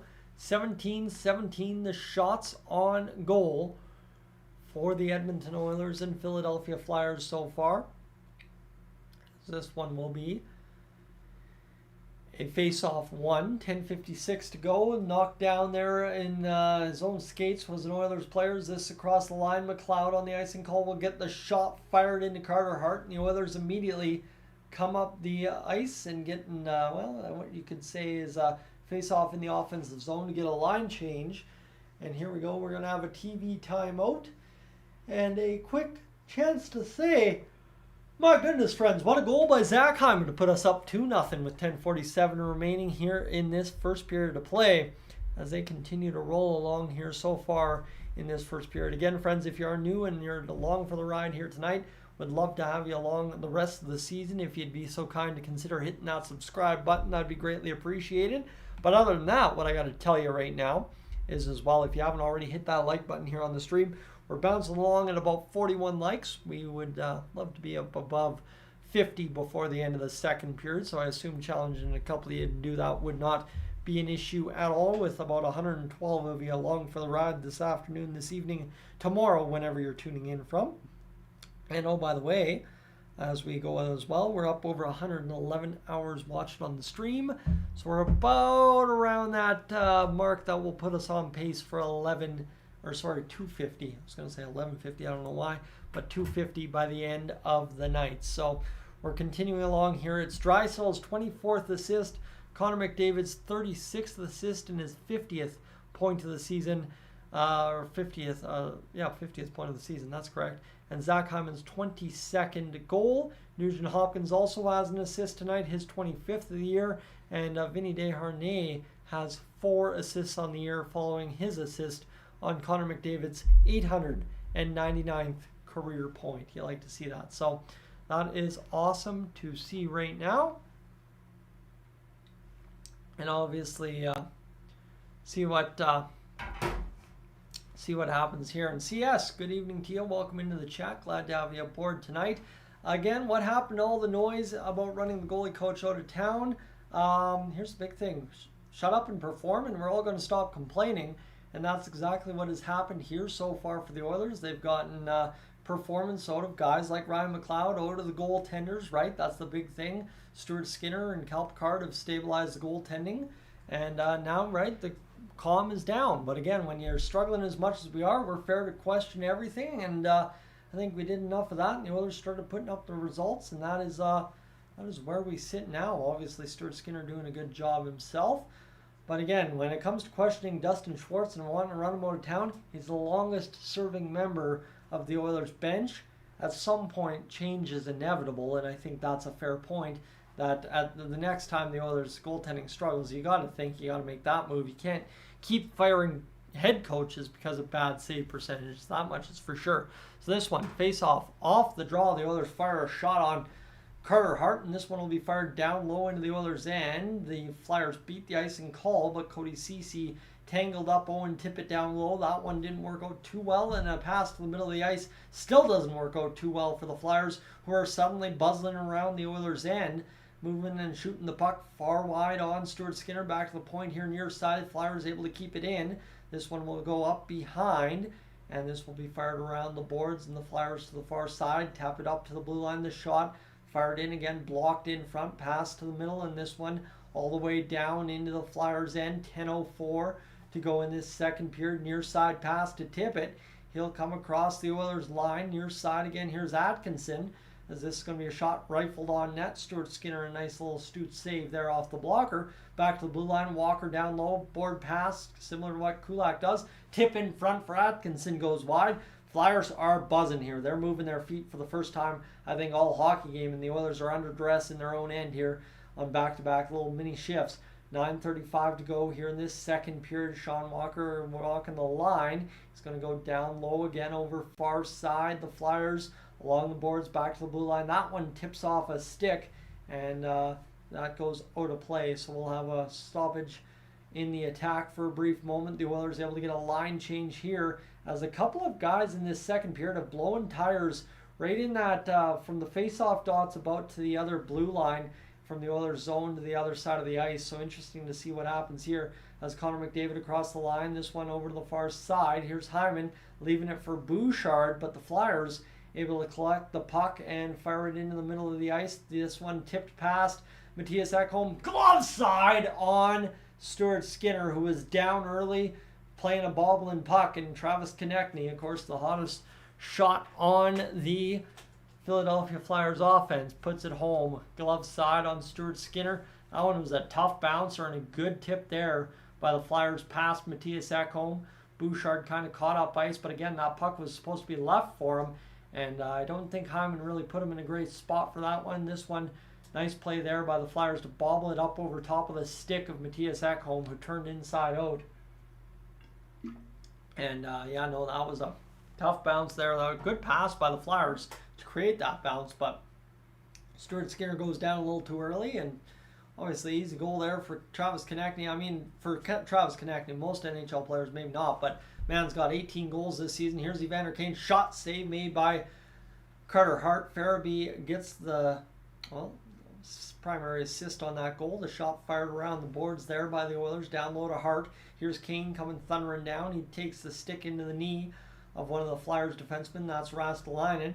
And here now is Kane bouncing it back to the blue line. This one to the near side for the shot for Kulak. Bounced in front. Oh, no, nothing happening there. And this one's going to be tipped back to center ice. Desharnais quickly on it. He's able to bounce it back to the Flyers blue line. D to D, they go back to Ristolainen.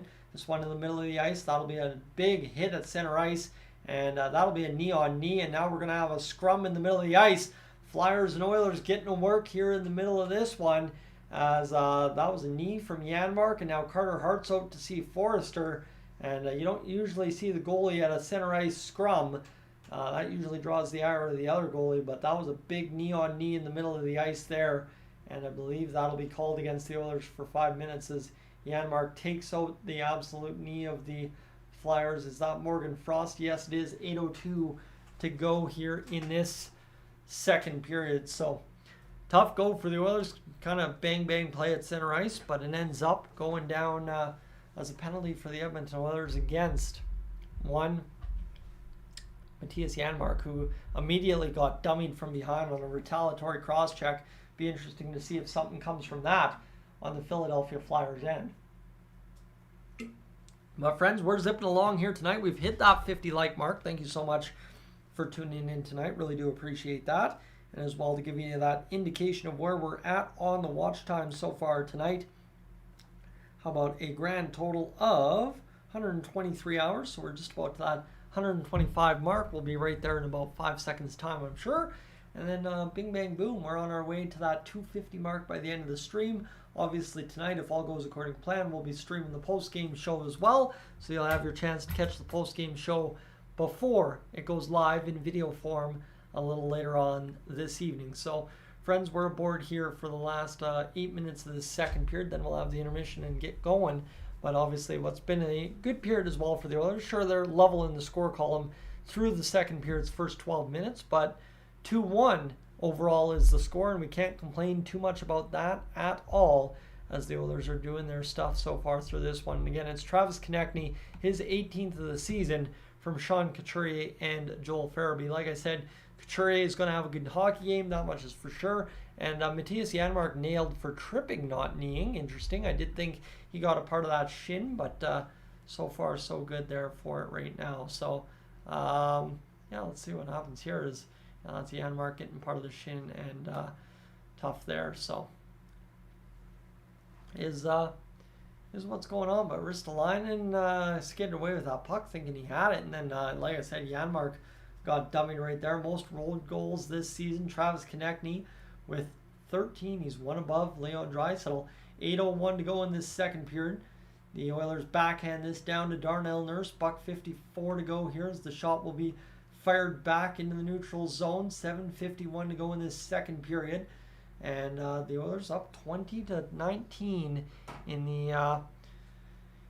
this shot department so far. So despite Philadelphia being a very good defensive team, feels like we have quite a few shots already through this hockey game. But again, I guess we are halfway home. It's kind of weird, these earlier start times. This is going to be picked up by the Oilers, fired all the way down to Carter Hart. One hopper into the pads and a stop made from the Oilers face-off dots. $1:20 to go in the power play again. The Flyers get another one here. They've been pretty much useless on the power play today. And we'll see as they fire it down the ice again, do the Oilers all the way to Carter Hart. They've killed off 50 seconds here in this power play. And the Oilers credited officially with shot on goal for that puck from their own zone. That's awesome to see the Oilers were accurate enough and intuitive enough to get that shot on net on the penalty kill all the way from their own end. T.S. Ekholm fires around the boards again, zone clear for the Oilers, and this is just methodical penalty killing here for the Oilers. Penalty kill percentage about to creep up heavily here for the Oilers if all goes according to plan. 40 seconds across the line, the Flyers go to backhand it down deep. Atkinson can't get it down low. The Oilers again cut it off here, and this might be a little something if the Oilers can free up the puck here against Lawton. Lawton's going to see, that's Forrester. He tried to play that one, but couldn't do it. Now the Flyers play ahead again. They're going to fire in across the line. Near side pass now to Lawton. The save made by Skinner. Huge one right there. And now the pass to the middle again. Far side doesn't go. And 10 seconds here as the Flyers continue to roll around on the power play for just another 5 seconds. Shot drifted, save made by Skinner. Huge one at the side of the net, and then the Oilers defense of Cody Ceci stands tall at the side of the net to prevent a second goal for Philly, and another penalty kill for the Oilers, the third or fourth one tonight. And so far, so good, as 5:51 to go. This one backhanded by the Flyers out of the zone here. And this one is all the way down into the Flyers' end as they reload the attack. Blue line stop for the Oilers. Flyers continue the attack on the regather. Near side as they'll pick it up, and Sanheim tries to play it ahead. It's not going to work out. McDavid plays it back to the blue line. Here comes Zach Hyman. He can't get across the line, and now the Oilers doing everything they can to push the offense again. Here's McDavid across the line, stopped by the Flyers defense, rimmed around the boards. They'll come all the way down into the Oilers' end, but the Flyers attacker in behind the Oilers defense gets an icing call, beat out. 5:10 to go in this second period, and you really feel here over the past, last half of this period, the Oilers have been on the defensive end of the game, really chasing to stay ahead 2-1. Obviously giving up the 2-1 goal as well in that time. So tough so far, but the Oilers calm, steady at their own blue line, look to push the play ahead. Obviously the Flyers, a well-coached team by John Tortorella. You know that he demands nothing but excellence, game in, game out, as this one played to the middle there now by the Oilers. Over to Kulak, the shot rifled up off the shoulder of Carter Hart, and then played out of the zone by the Flyers over the glass off a touch. And the Flyers getting an absolute beautiful stonewall there by Skinner, who made not one but a couple great saves on the past few sequences. Friends, it's been a good period here for Skinner, and we'll see what happens to see here. So, all right, friends, welcome aboard. Eric, Quaddy, and of course Aldo, welcome aboard. Glad to have you aboard tonight. Watching from Scotland at 3:25 a.m. That's commitment to the cause, my friends. For those of you watching that late in the day, I do appreciate that. As well, where we have Dell as well tuning in from Scotland. So I assume you're all pretty much on the same time zone over there. I would assume maybe 1 or 2 time zones in Scotland. That much I don't know. So see what happens. Radio, welcome aboard. But we're rolling along for what is going to be a good ride tonight for the Oilers. Hopefully we got 4.5 minutes to go in this second period. I'm going to have to go grab myself an old second period Oreo break here in the intermission, I'll tell you that much. And then we'll see what happens as we're rolling along here on the stream again this evening, friends. Just about closing in on 8,000 minutes watched, I guess you could say. And just again, check out that watch time one more time. Give that a calculation here. How about that? We're already up over 8,000, so we're above 136 hours. You'll love to see it. And Quaddy's watching from Bali at 11:30 a.m. My friends, I've heard a lot of people this year going to Bali. I'll tell you that much. Interesting place. I'm going to have to check it out. Check some tourist sites out on the old Google Maps tomorrow at work on lunch break. That's what I tend to do. I usually go cruising around the world on the old Google Maps. So see if I can go down to Bali tomorrow. We'll see what happens. But Banana, this is intense. Well, the Flyers, a good matchup for the Oilers. The high-scoring Oilers bottled up mostly so far tonight by the Flyers. We've cracked them for 2. We got the lead more than halfway through the hockey game. You like to see it. We'll see what happens. But hopefully the Oilers can find a way. Stoney, of course, you're rolling. You've always got something rolling. 2-1 here with 4:35 to go. Hamblin to the face-off top for the Oilers. He was shaken up earlier this game by a shot into the arm, but able to make the recovery on the bench, and he's back out there playing most of this game since then. So this one all the way back down in the near side corner. Oilers getting the attack. Adam Ernie will bounce this up off the boards and try and get rolling. And this one comes back down low as the Oilers continue to try and figure this out. Near side, far side pass, and this goes all the way down into the Flyers' end as this one is tipped back by the Flyers offense. Atkinson across the line. Feel like we've seen a lot of him tonight. Terrible pass onto the stick of Kane, who almost makes just as brutal of a pass. The Oilers skating 2-on-1 back the other way. The 2-on-1 eliminated itself rather quickly, but Kane was able to get a good looking shot, and now he will continue the attack on net. Kane lifts the stick out of the player's hand. No penalty call there on the stick flying from Tippett.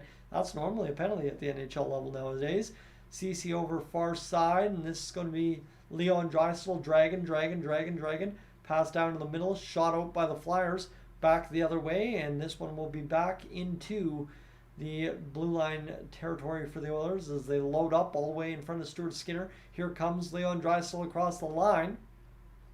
Down low, spinning around near side, back to the shot slot area, and Warren Foegele makes a beautiful shot on net, but Carter Hart makes an even more beautiful save as he scrambled down to make that save. Reese, good evening to you as well, as I think that's kind of what we're going for here this year. I'm going to try and grow that Matthias Ekholm-esque beard. That's kind of what I think I'm going to be able to do. Obviously, I need to maintain it a little bit more, and it's a little bushier on the sides than it is long, but all comes with time. And of course, if I can ever have a beard game like Matthias Ekholm, we're going to be cooking. But a good save there for Carter Hart. Now near side, 3:13 to go. Draisaitl loses the face-off against the Flyers, and this one will be able to get it back into the neutral zone and all the way into the Oilers' end. It's a nice pickup by Farabee. The shot scores. Oilers defense breaks down on the speed of the Flyers, and I think that's Mark Stahl with an even more grizzled beard than either Ekholm or I, scoring the goal to make it 2-2. And I would love a replay on that one because that happened fast. The dump into the Oilers zone, and it just bing, bang, boom back of the net as Couturier bounces off the boards, turned out Cody Ceci. Darnell Nurse goes chasing, and then Ceci leaves his assignment, and instead of allowing the net front drive one-on-one, he leaves the back door open and the far side's found. Looks like Skinner might have gotten a piece of that puck on Stahl, and instead it actually went straight through underneath the glove, as it was a tough come-out attack for Stuart Skinner to try and stop that puck. Couldn't do it, and a 30-game goal is dropped for Mark Stahl is snapped, and the Oilers find themselves level again for the first time since 0-0 in this hockey game. 2:51 to go. The Oilers need to step on the gas here. They've been pretty much matching the Flyers shot for shot so far, and they need to find the gas button here in this late second period. If not, come out flying in the third. You know, on this win streak, we've had a couple real good third periods. We'll see if the Oilers decide to do that again here tonight, as that one's onside. Ekholm, the aforementioned Ekholm's beard, playing it down low to Leon Draisaitl. 2.5 to go here in this second period, and here come the Flyers fans. This one comes near side pass for Zach Hyman across the Flyers line, rolling in behind Carter Hart, sealed off by Walker. The flip out of the zone by the Flyers lands right at the Oilers blue line. Ekholm regathers. 2:05 to go in the second period, picked up by Nugent Hopkins. And you know what? Those competitive juices just got flowing again here as McDavid comes near side. He's spinning around the dots a couple of times. He's sealed off by the Flyers defense. Back to the blue line for Bouchard, who makes a move. He's tripped up. That'll be a power play late in this second period, but the Oilers going for the goal right here. Ekholm fakes the slap shot, near side pass to Bouchard at the point. He'll go back across. He'll flip up on it, and the Oilers are going to be content to play this down and get a line change over as Stuart Skinner's on the bench. The Oilers pass away the puck almost immediately, and that will be a call as the Flyers touch it up. So here we go. Potential power play goal coming up late in this period as Bouchard made a beauty stutter step at the blue line. And then, of course, it's Atkinson, who I've said has been all around it tonight, seeming to be on the ice all night, takes a little trip of the skates there of Bouchard. They called it against Foegele. They call it against Atkinson. So at least the reffing both ways, back and forth, a little bit soft. Again, that one's a direct call, but again, you know, in the playoffs, maybe that's not called. So,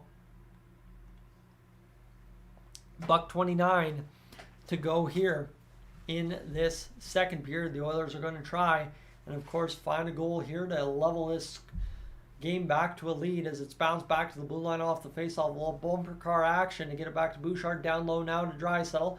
Near side corner. Of course, he'll try and get lost over there on the far side in just a moment. Near side pass back to Nugent Hopkins. Of course, supported by Hyman down low. Pass back along to Draisaitl. It's cleared to the wall. Flyers see it won by Draisaitl, the far side wing. Here comes McDavid. McDavid plays in front to Nuge. Pass in front denied on the tape of Hyman. Here's Bouchard playing it down low again. This is Hyman in front. Pass to Nugent Hopkins. Scores! Tippity-tap! And there goes the chair. That's the first time that's ever happened. We're going to need to watch that on replay. But Ryan Nugent Hopkins scores the 3-2 goal. And the Edmonton Oilers go up 3-2 and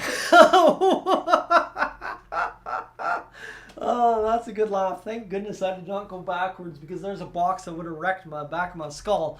But oh my goodness, let's go Oilers.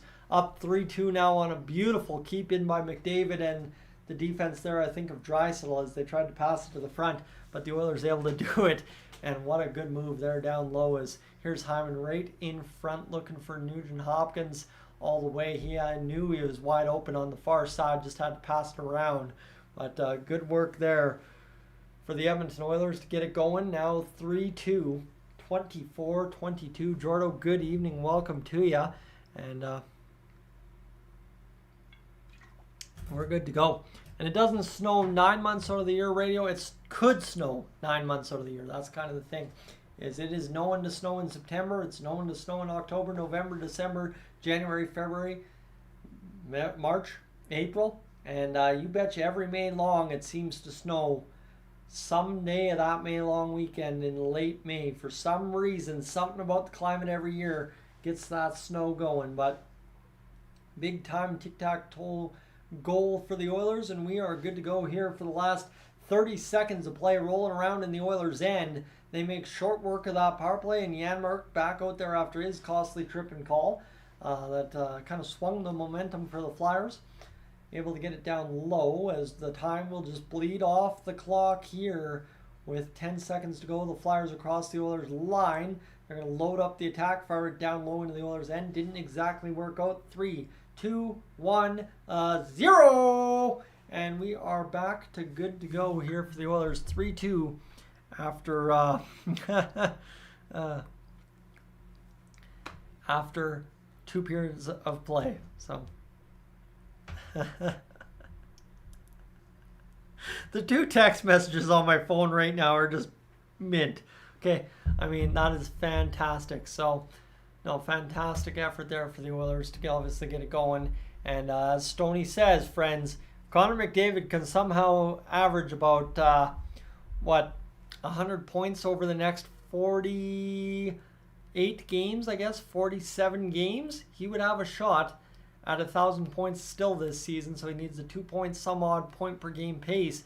But Connor McDavid already 3 points tonight with assist number 2 of the night, point number 3, and assist number 37 of the season on Ryan Nugent-Hopkins' 10th goal of the season, and his, well, guess what as well, 35th point overall. And Zach Hyman, his 14th assist, gives him 36 on the season. So, my man AM, I'm going to tell you, I'm sitting down here, but I've been getting rather excited the past few games in this chair, and it was only a matter of time before I went over backwards, and I dang near almost did it right there, I'll tell you that much. Thankfully caught myself celebrating a little too hard. We'll just have to go right there like that. It's become the goal celebration. But Salvatore, good afternoon, good evening to you. Welcome aboard. I know you're going for the Flyers, but hey, either way, glad to have you.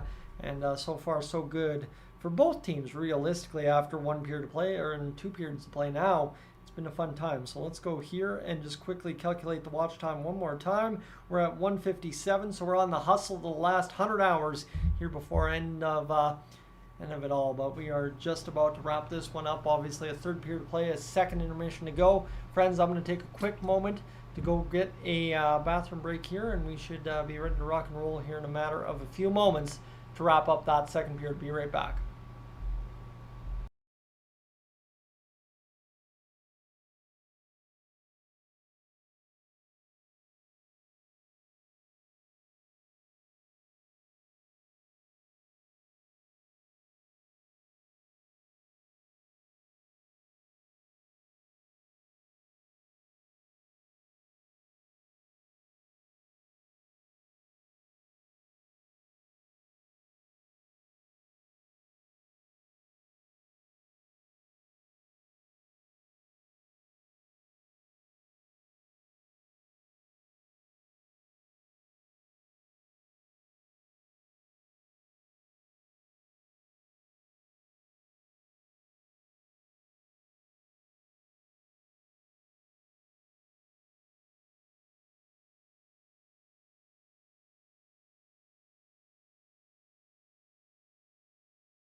All right, friends, let's do this. Let's finish this whole assignment off. I'm going to have to run upstairs one more time here in the next little bit to regather that water bottle that I forgot up there, but we'll be fine. I'm sure we can do that in a few moments' time.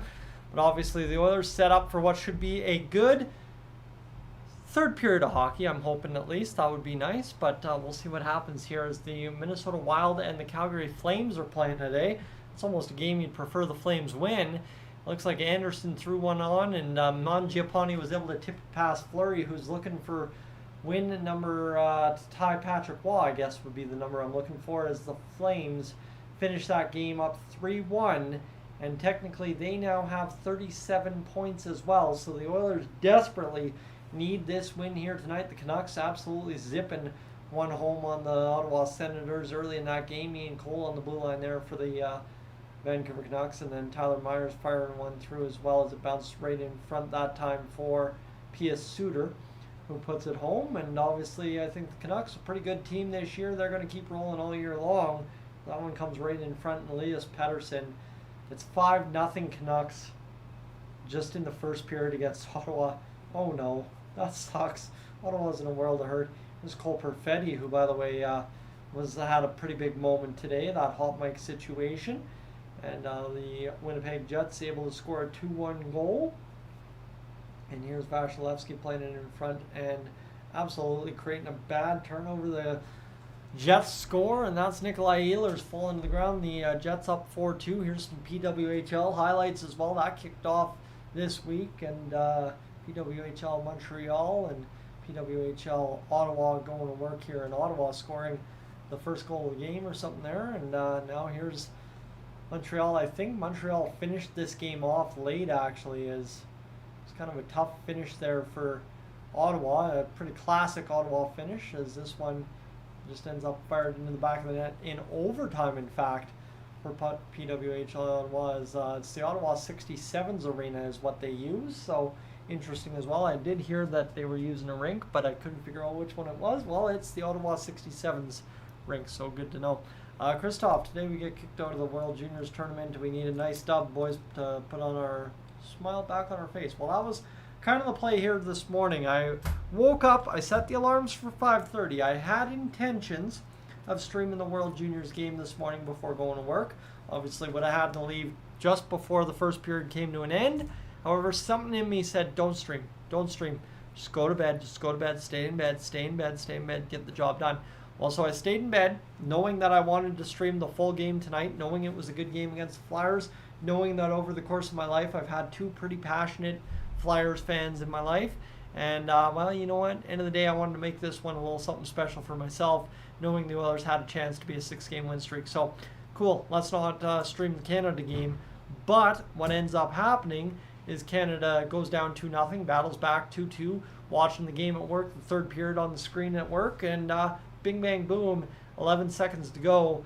The Czechs unbroke that tie on a double deflection and eliminated Canada in the quarterfinals. That was a tough finish, that's for sure. But we'll see what happens here now for the World Juniors the rest of the way home. Obviously hoping for the best. So, yeah, see what happens. But yeah, no, it was now full focus on the Edmonton Oilers tonight.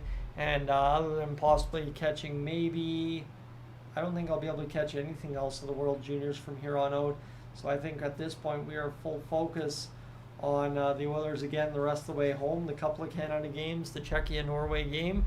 Again, on a normal year where I would have, I keep going down to reach for my water bottle, where I would have more time during the holidays. This one just finally lined up. Everybody from the family was free this year, other than last year and a couple past years, so worked out just fine. But friends, I'm going to head upstairs quickly to grab that water bottle I keep looking for. Be right back.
My apologies, friends. We secured the goods, right? We always get the goods. I still haven't had that second period intermission Oreo, so that's a mistake on my part. But we'll battle there and see what happens. And hopefully it all works out here for us. So we continue along in this one. Yoshi, I'm doing all right tonight. So far, so good. The Oilers have the lead, so I'm a happy camper. Canada was eliminated. You would have caught me yelling about that a few moments ago, though. That wasn't fun. But we'll see what happens here for the Oilers in the next little bit. Wilner, have I purchased any of the Mitchell and Ness Oilers sweaters? Nothing really. I have not spent much money on Oilers gear here the past few years. I have pretty much the same collection of Oilers gear I've had for the past several years. It's because all my investments in Oilers merch has gone to bing, bang, boom, ding. Those 4 jerseys over the past 4 years, actually. That is funny. That is kind of how it's gone. Is kind of bought that one at the start of last year, bought that one around the same time, and then bought that one quite a few years ago, and bought that one obviously this year. So we'll be looking to add 2 more jerseys to the collection here this year, next trip up to Edmonton. And then I guess I did buy another jersey. I bought a Dylan Holloway jersey this year, but that is a little gift to a family member instead. But as well, I think what you'll see here from me over the next little bit as well is trying to mix up the jerseys a little bit on the wall and add a little bit more to the collection over the next little bit. So see what happens.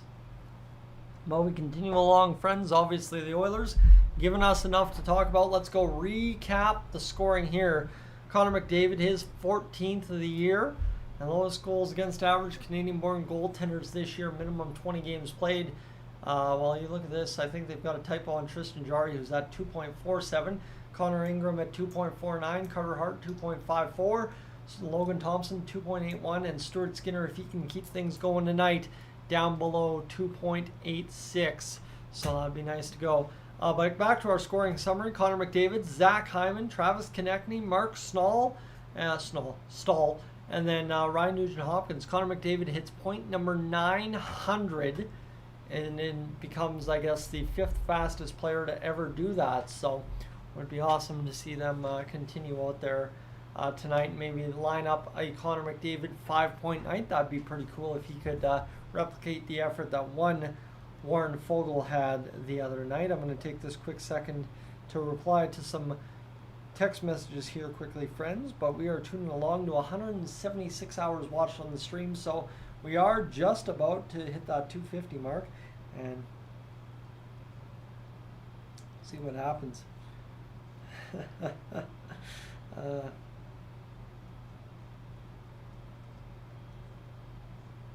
Okay, let's keep going. So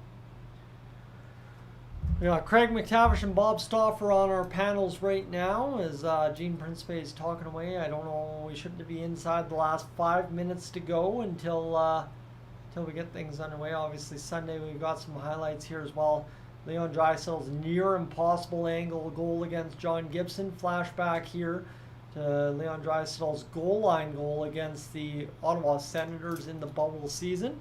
And here's April 2019 as well against the Ottawa Senators, where it was a beauty of a goal for Leon Draisaitl along the goal line. That guy can score from there, and teams still sometimes elect to give him that shot because it is truly a very low percentage shot. But when you got a guy like Leon Draisaitl, nothing is ever too low percentage. So we'll see what happens here. But there's, of course, Craig McTavish and Bob Stauffer talking things over here and keeping us going on the broadcast this evening as we're just about, like I said, to kickstart this third period of action. We'll have one more commercial break and we'll get right back to it as there's Zach Hyman obviously scoring a huge goal in this hockey game. All 3 goals for the Oilers have been huge thus far. And now it's just a battle of the wills here in this third period to see which team folds and which team comes home with the victory this evening. So friends, welcome aboard to Dolynny TV. Like you would have seen, I didn't really pitch you on that subscribe button, but if you are new, I'd love to have you aboard for all things Edmonton Oilers, as that's something that we do here on the channel every single day, as well to give you an idea kind of started a firestorm there, talking about the Oilers having the best defenseman in the NHL this season so far. And technically, according to Corsi 4, Fenwick 4, and expected goals percentage for the defenseman on the pair of Bouchard and Ekholm, we have the best defenseman in the NHL. So don't mind me, I'll take that all day for an Edmonton Oilers defense that's expected to be terrible. Night in, night out. Mr. Doom, welcome in. As I'm going to take a quick second to tell you where we're at that subscriber total. We're at 14,333. How about 14,338 now, all told, this evening? So we're closing in on what should be a pretty quick rise to that 15,000 here shortly, friends. And I thank you for hitting that subscribe button and hanging out with me for as long as you have. Some of you have been hanging out here for a long while. I'm not sure if we'll see Tyson S in the comments tonight, but Tyson, I just realized, has been with me for over 4 years now, hanging out. So that's pretty unreal. And we'll see what ends up happening here as we continue along. Over the course of the next few years, I'm expecting. I mean, Stoney's been around a while. Jack's been hanging out for a good while now on a lot of streams. Flipperdu's been here since, I want to say, pretty much the start. And, you know, it's been a pretty regular crew as well. Yoshi and Wilner have tuned in the sporadic games, but occasionally and randomly enough to be regulars as well. Of course, Fatherhood Confessions in here, who once upon a time gave me his name, but I have forgotten since then. But tuning in from Ontario as well, so thank you for being aboard again, old friend. And friends, to those of you new and old, I appreciate being along for the ride. And I mean, night in, night out, we can't really do these streams without having you to talk to. Or those of you back home that don't comment, can't like the streams, just tune in for the coverage. I appreciate that 110%, because for those of you that just kind of go blending into the background, hanging out with me night in, night out, that much is very much so appreciated as well.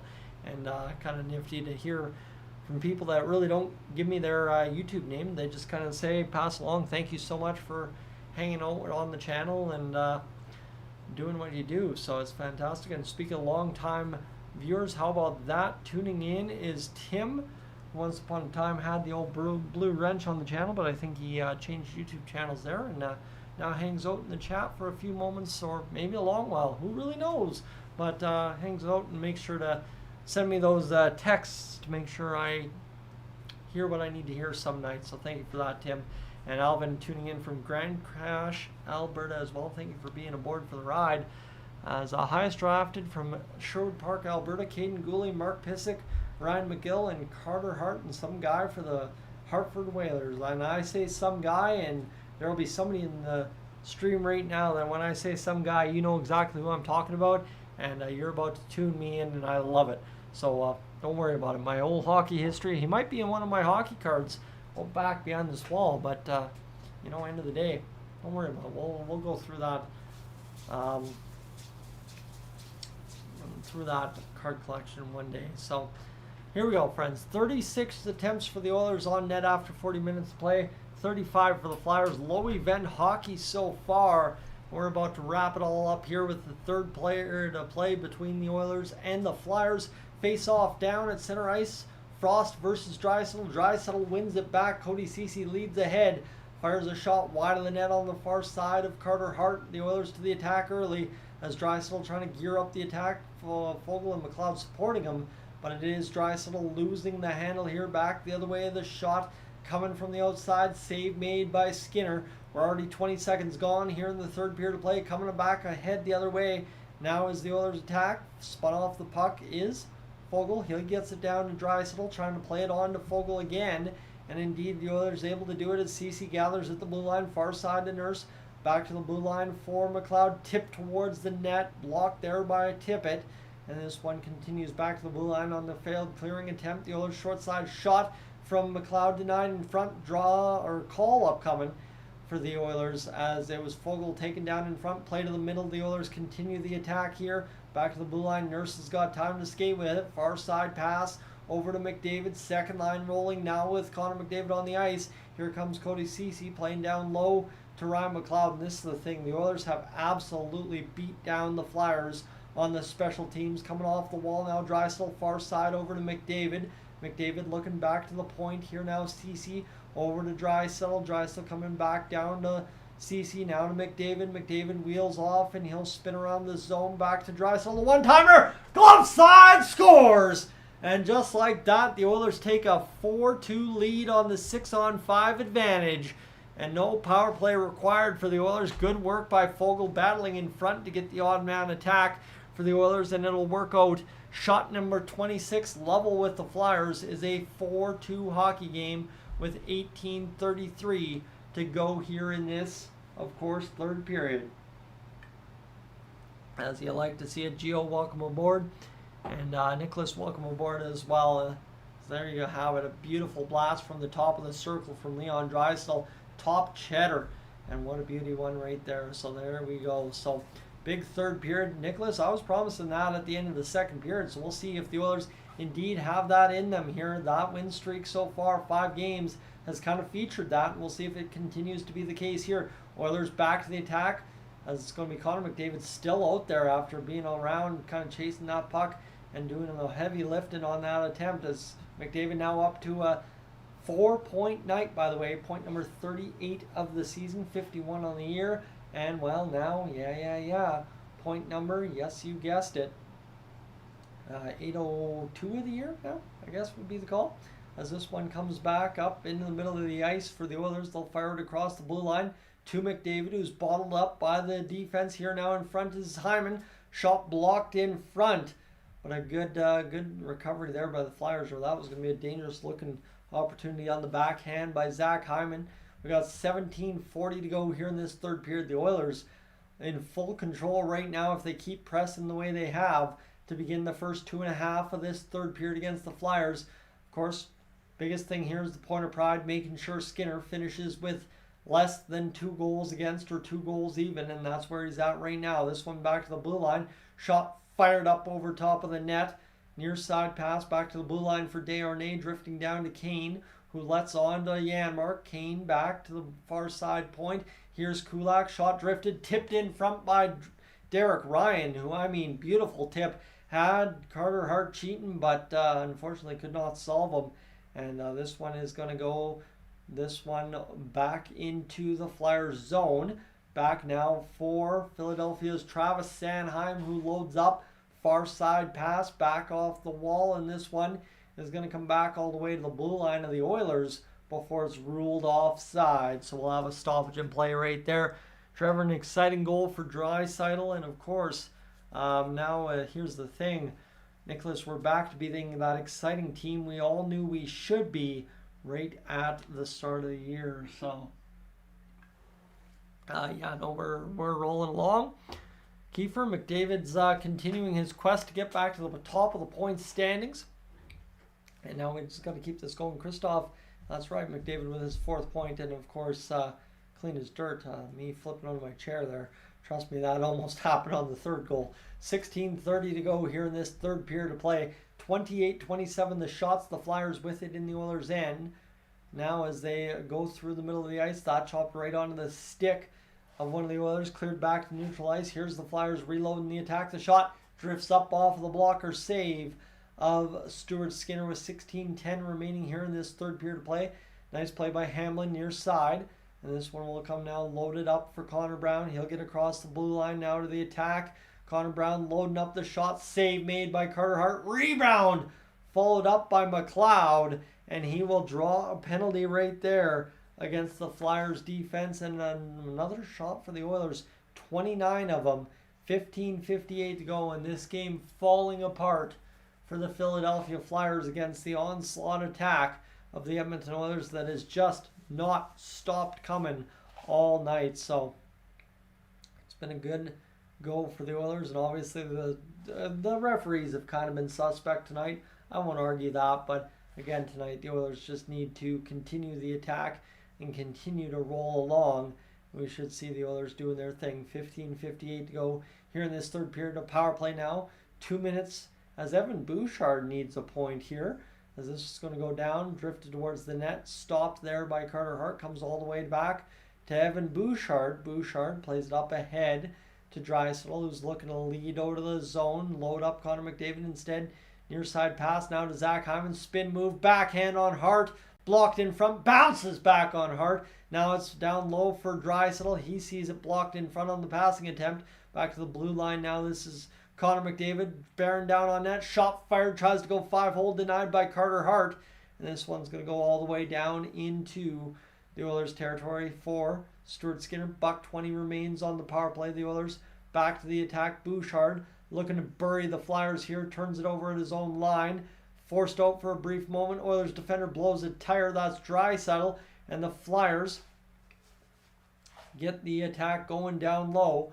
15:01 to go in this third period. Buck remaining on the power play for the Oilers as Nugent Hopkins will pass to the near side wing all the way in the zone. That went nowhere, and the Flyers able to get back the other way. They'll fire the shot towards the net, but it's bottled up by a stick of the Oilers defense before they could get it off. And here's now Draisaitl with 44 seconds. I think the Oilers' whole intention here was to get the second unit line over anyway and try and pot them a goal here early on in this third period. 14.5 remaining in the third as Bouchard will play it up to Connor Brown. Brown over to the far side now for Foegele. Foegele across the line, dumps off to Kane. Kane looking, bounces it off the boards lazily, and the Flyers will be able to turn it back, right? The Flyers are the 4th best penalty killing team in the NHL, so keep that in mind as that one's cut off by the Oilers one more time. Far side pass. Now the Oilers lead ahead with 10 seconds to go here in this power play early on in the third period. Pass hops the stick at Darnell Nurse. He'll be able to play it down low. That one picked ahead and rolled around the zone as this one will come back down low and the Flyers cut it off. Near side pass. We'll see them escape the zone. And we got 13:50 to go in this third period. The Oilers up by 2. And there's anything but comfort right now as the Oilers look to seal off this victory against the Flyers. I think if you get it to 6-2, the game's comfortable, but you still got to score 2 more goals. So that one drifted towards the net in the Oilers zone by the Flyers. Near side, Zamula will fire up back to the blue line. The one-timer came in, save made by Stuart Skinner, who's now made 29 out of 31 saves. And here comes Ryan McLeod rushing to this puck. It drifts all the way into the corner, so he has to go chasing very deep for it. He rolls around the zone, ends up getting it over to Vinny Desharnais, who, like I said, was going to have a big game and ends up coming up with an assist on the first goal of the game. For a guy that doesn't score much, that's a big-time assist as this one comes to the near side point and then passed to Ryan McLeod back to the near side. Desharnais drifts it down, trying to tip it was Derek Ryan into the glass. He did as the Oilers battle in front. Can't do it there, and this one goes all the way drifting down low into the Oilers' end as it's picked up by Brett Kulak, who could very sorely use a goal himself. You always love the goals there from Mr. Brett Kulak. It seems to be a different level of energy when he scores. This one's drifted up the middle of the ice, punched into the Flyers' end by the Oilers. As this is going to be Brown chasing after that puck as he's getting some love in the comments section again. We're back to cheering for Brown. All of a sudden on the winning streak is this good defensive win by the Oilers in their own zone, but never mind, they're whistled down for a penalty. I thought the back referee might have something. He does. Cody Ceci will head to the box. And we've got just a few moments remaining here in tonight's hockey game, so seems the stream just froze up. My internet's still good. There we go. We're good to go, and we will continue along here, friends. So, welcome aboard to Dolynny TV. If you're just tuning in, glad to have you aboard. If you are new to the channel, I would encourage you to consider hitting that subscribe button here on the channel. Stick around, hang out with me. We should be crossing 14,340 subscribers tonight, so I appreciate you hanging out and, well, deciding to continue to hang out with me. That much is very much so awesome. And as well as we look at the watch time here, I'm going to load this up one more time, see where we're sitting at.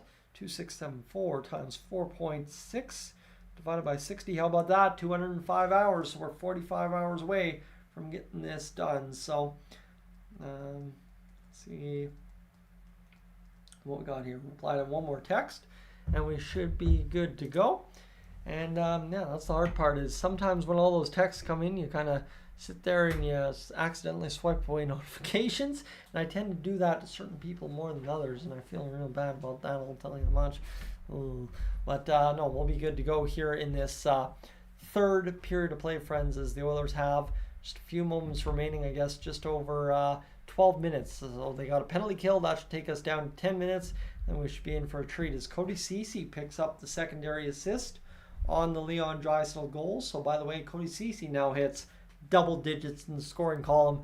Nobody would have figured that the way he started, and obviously the seasons he's had. But Cody Ceci, a double digit scorer now for the Edmonton Oilers. As Jordan Oilers news, that's when he went. Oh my goodness, there we go, boys. Chatting it over, love to see it. And Zach Hyman obviously doing things the way you need to do things. And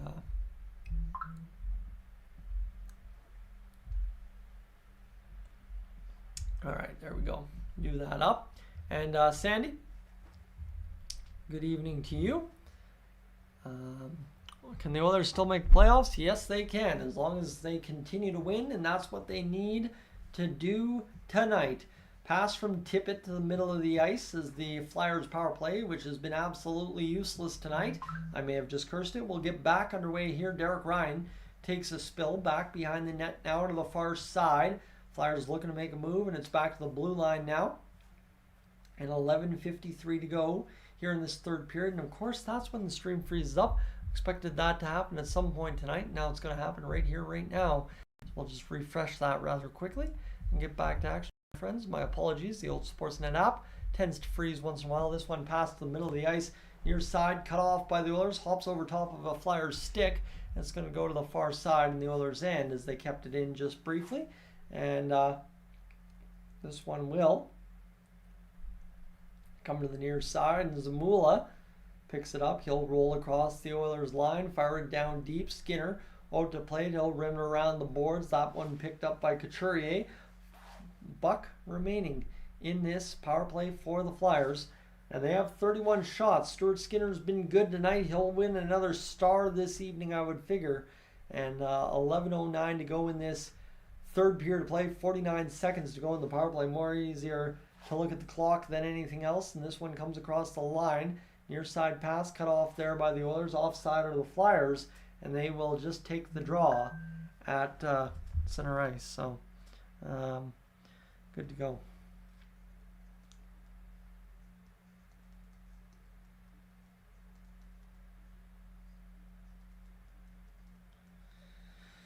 All right, friends, we are ready to rock and roll. 10:56 to go in this third period of play. 39 seconds remain on the power play. As that one goes down low, and Salvatore, I must say, end of the day, the Flyers have played a good hockey game. Outside of just the discipline issues have been there, and obviously too, the Oilers are on a roll as of late. We're rolling into 2024, and should we win this one, I don't want to curse it, but you know what the Oilers would be in 2024, by the way, here on the second day. 10:30 to go here in the third period of play. Spinorama move by the Philadelphia Flyers to direct the puck down deep back to the blue line. It came, and it came out of the zone, so a tough finish there for the Flyers power play again as they continue to fail on the power play all game long. As this one comes back to the near side in the Oilers zone, backhanded ahead over top of one of the Flyers attackers, tipped on down by Mark Stahl onto Stuart Skinner, who makes save number 30 of the game. Skinner's riding hot here the last little bit, and he continues to do so tonight. The shot fired, blocked again by the Oilers twice over in front of Stuart Skinner. The Oilers have gotten some great defense from the defense tonight. Obviously, Darnell Nurse leading the way back there, taking some hard minutes tonight. And this one's going to be blocked in front, and near side pass to Draisaitl as the Oilers will have to retreat. Far side pass now for Desharnais. The Oilers under duress, played to the middle of the ice, cut off by the Flyers, swallowed up, and the Oilers, I don't think, realized how much zone time they had to go back the other way, but they could have done it. And this one's coming back now for the attack. So this one's going to go for an icing call against the Flyers. And we got Ella tuning in here, a huge fan of Connor McDavid. Mr. McDavid with a 4-point night, by the way, tonight, doing some fantastic stuff so far this evening. And obviously hitting point number 900 of his career. Keep that in mind as well.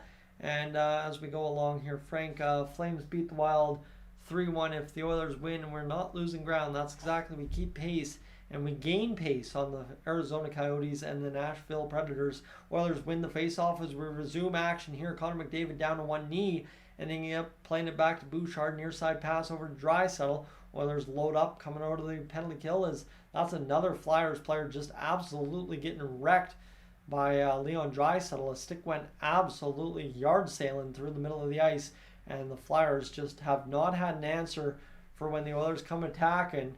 And that's a tough go in front of the Flyers bench that's going to draw a crowd, as it's McDavid and Ekholm and Hyman throwing gloves. And Travis Sanheim's had a tough game tonight. I will tell you that much tonight. He's had a very rough game right from the first goal against. Friends, if you're just tuning in and you haven't hit that like button yet, we're just heading in commercial break. If on commercial break you want to hit that like button, that'd be greatly appreciated. Let's finish this stream off. Let's push over that 150 viewers live mark. I think we can do that. Obviously up to 72 likes. At one point it looked like we were going to have a rough night there, but we've kind of calmed that quell right there. And here we go. If you're also new to the channel, consider hitting that subscribe button. It's part of the stream where my mouth stops working.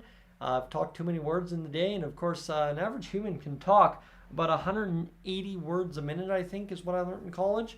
And I do way more than that some nights in some of these streams. So apologies there. But yeah, we're starting to get going here, and we should be ready to rock and roll. Morley, in terms of the Flames, they've drawn even with us in the standings at current.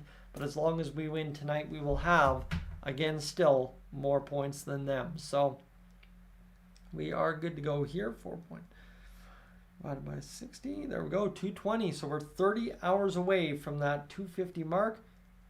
And we should be ready to go. Here for this one. And 97 is up to third in the scoring race. Isn't that insane considering where he started? Wasn't he tied for 114th at one point? Now he's all the way up to third. That's Connor McDavid for you, if I've ever heard it. So, excellent. We'll continue along here, friends. The text messages coming in again. Heavy. Goodness, been watching hockey on streaming.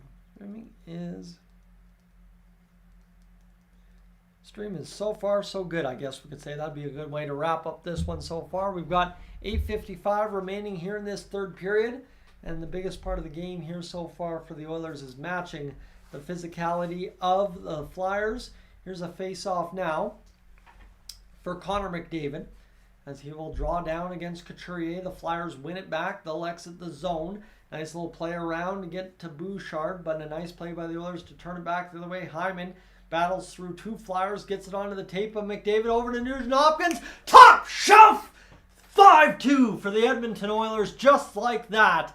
As what a beauty there for Nugent-Hopkins. Lifted it up and over top of Carter Hart. Perfect tape-to-tape pass by Connor McDavid. And what an absolute effort by one Zach Hyman to battle through two guys and get it in on the attack there for Connor and Nuge.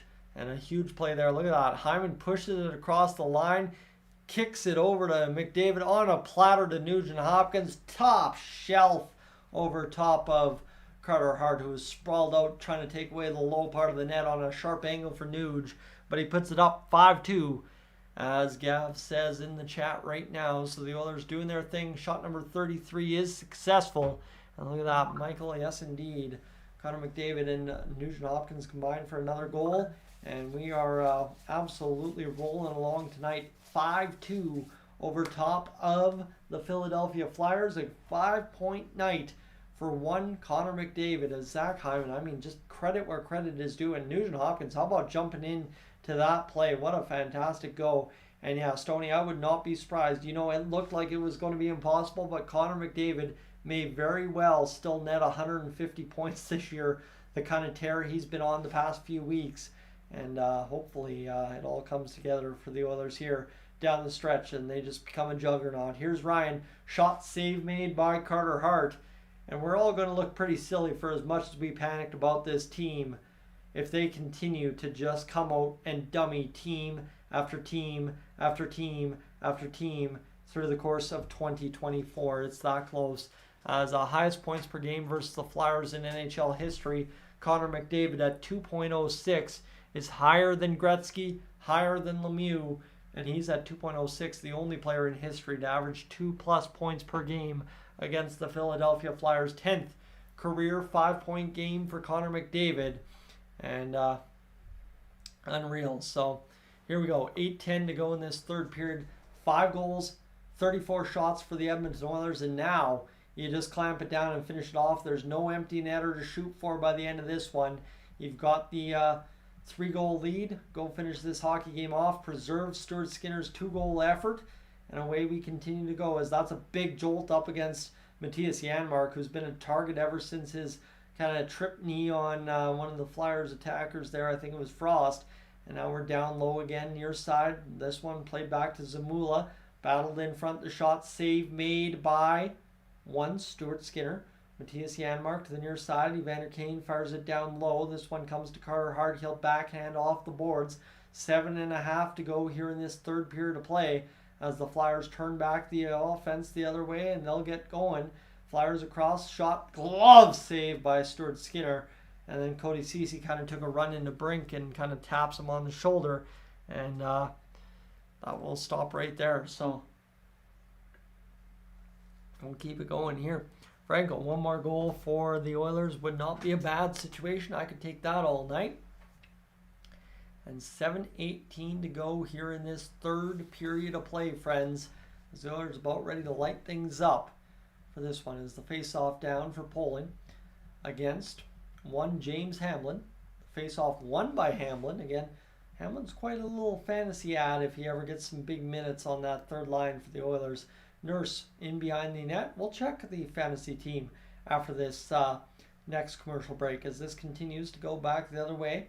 This comes blocking off right there, and James Hamblin will work it into the zone. Connor Brown tries to get that going. It'll be jammed back in till the Flyers end. And I would not be surprised to see John Tortorella try and take a shot at the Oilers here. If the Flyers take a power play here within the next minute or so, maybe John Tortorella feels, hey, screw it. Let's try and score a goal with a 6-on-4 and see if we can't get this to a 2-goal game with 4.5 or so remaining. This one comes back near side pass now to Cody Ceci. Ceci plays back to the blue line. My voice starting to fail on me. Pass down to Ceci. Drifted in front.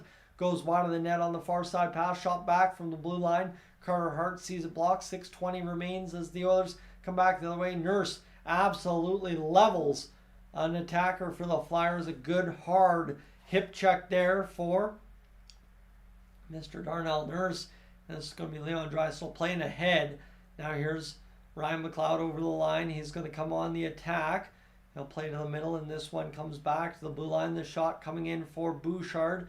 Spinorama opportunity there for him at the blue line. It's going to cost the Oilers a chance. Back the other way. Breakaway. Farabee. Kick save Stuart Skinner. Just like that. A big one to stonewall the Flyers. And sometimes Skinner has to make saves himself. And he does right there. The Oilers bleed their worst chance of the game.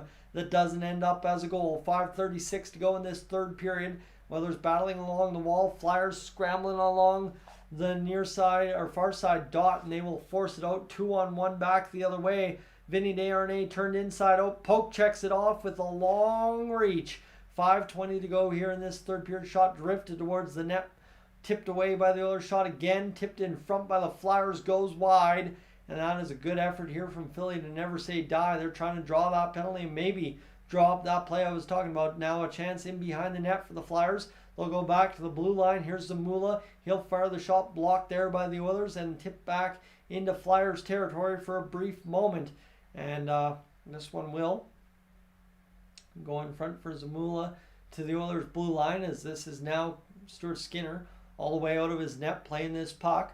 Back to the blue line, the Oilers come all the way to center now, picked up by Connor, who will pretty much probably rest after this shift the rest of the way home, unless the game gets interesting from here, as the Flyers fire it back into the Oilers' end. 4.5 remains here in this one to the middle of the ice, turned around by Cody Ceci, and now he'll get across center, and here's Hyman playing it down to Ceci, who's been rather active as this game's wore along. Back to the blue line, kept in by Nurse. He's offside.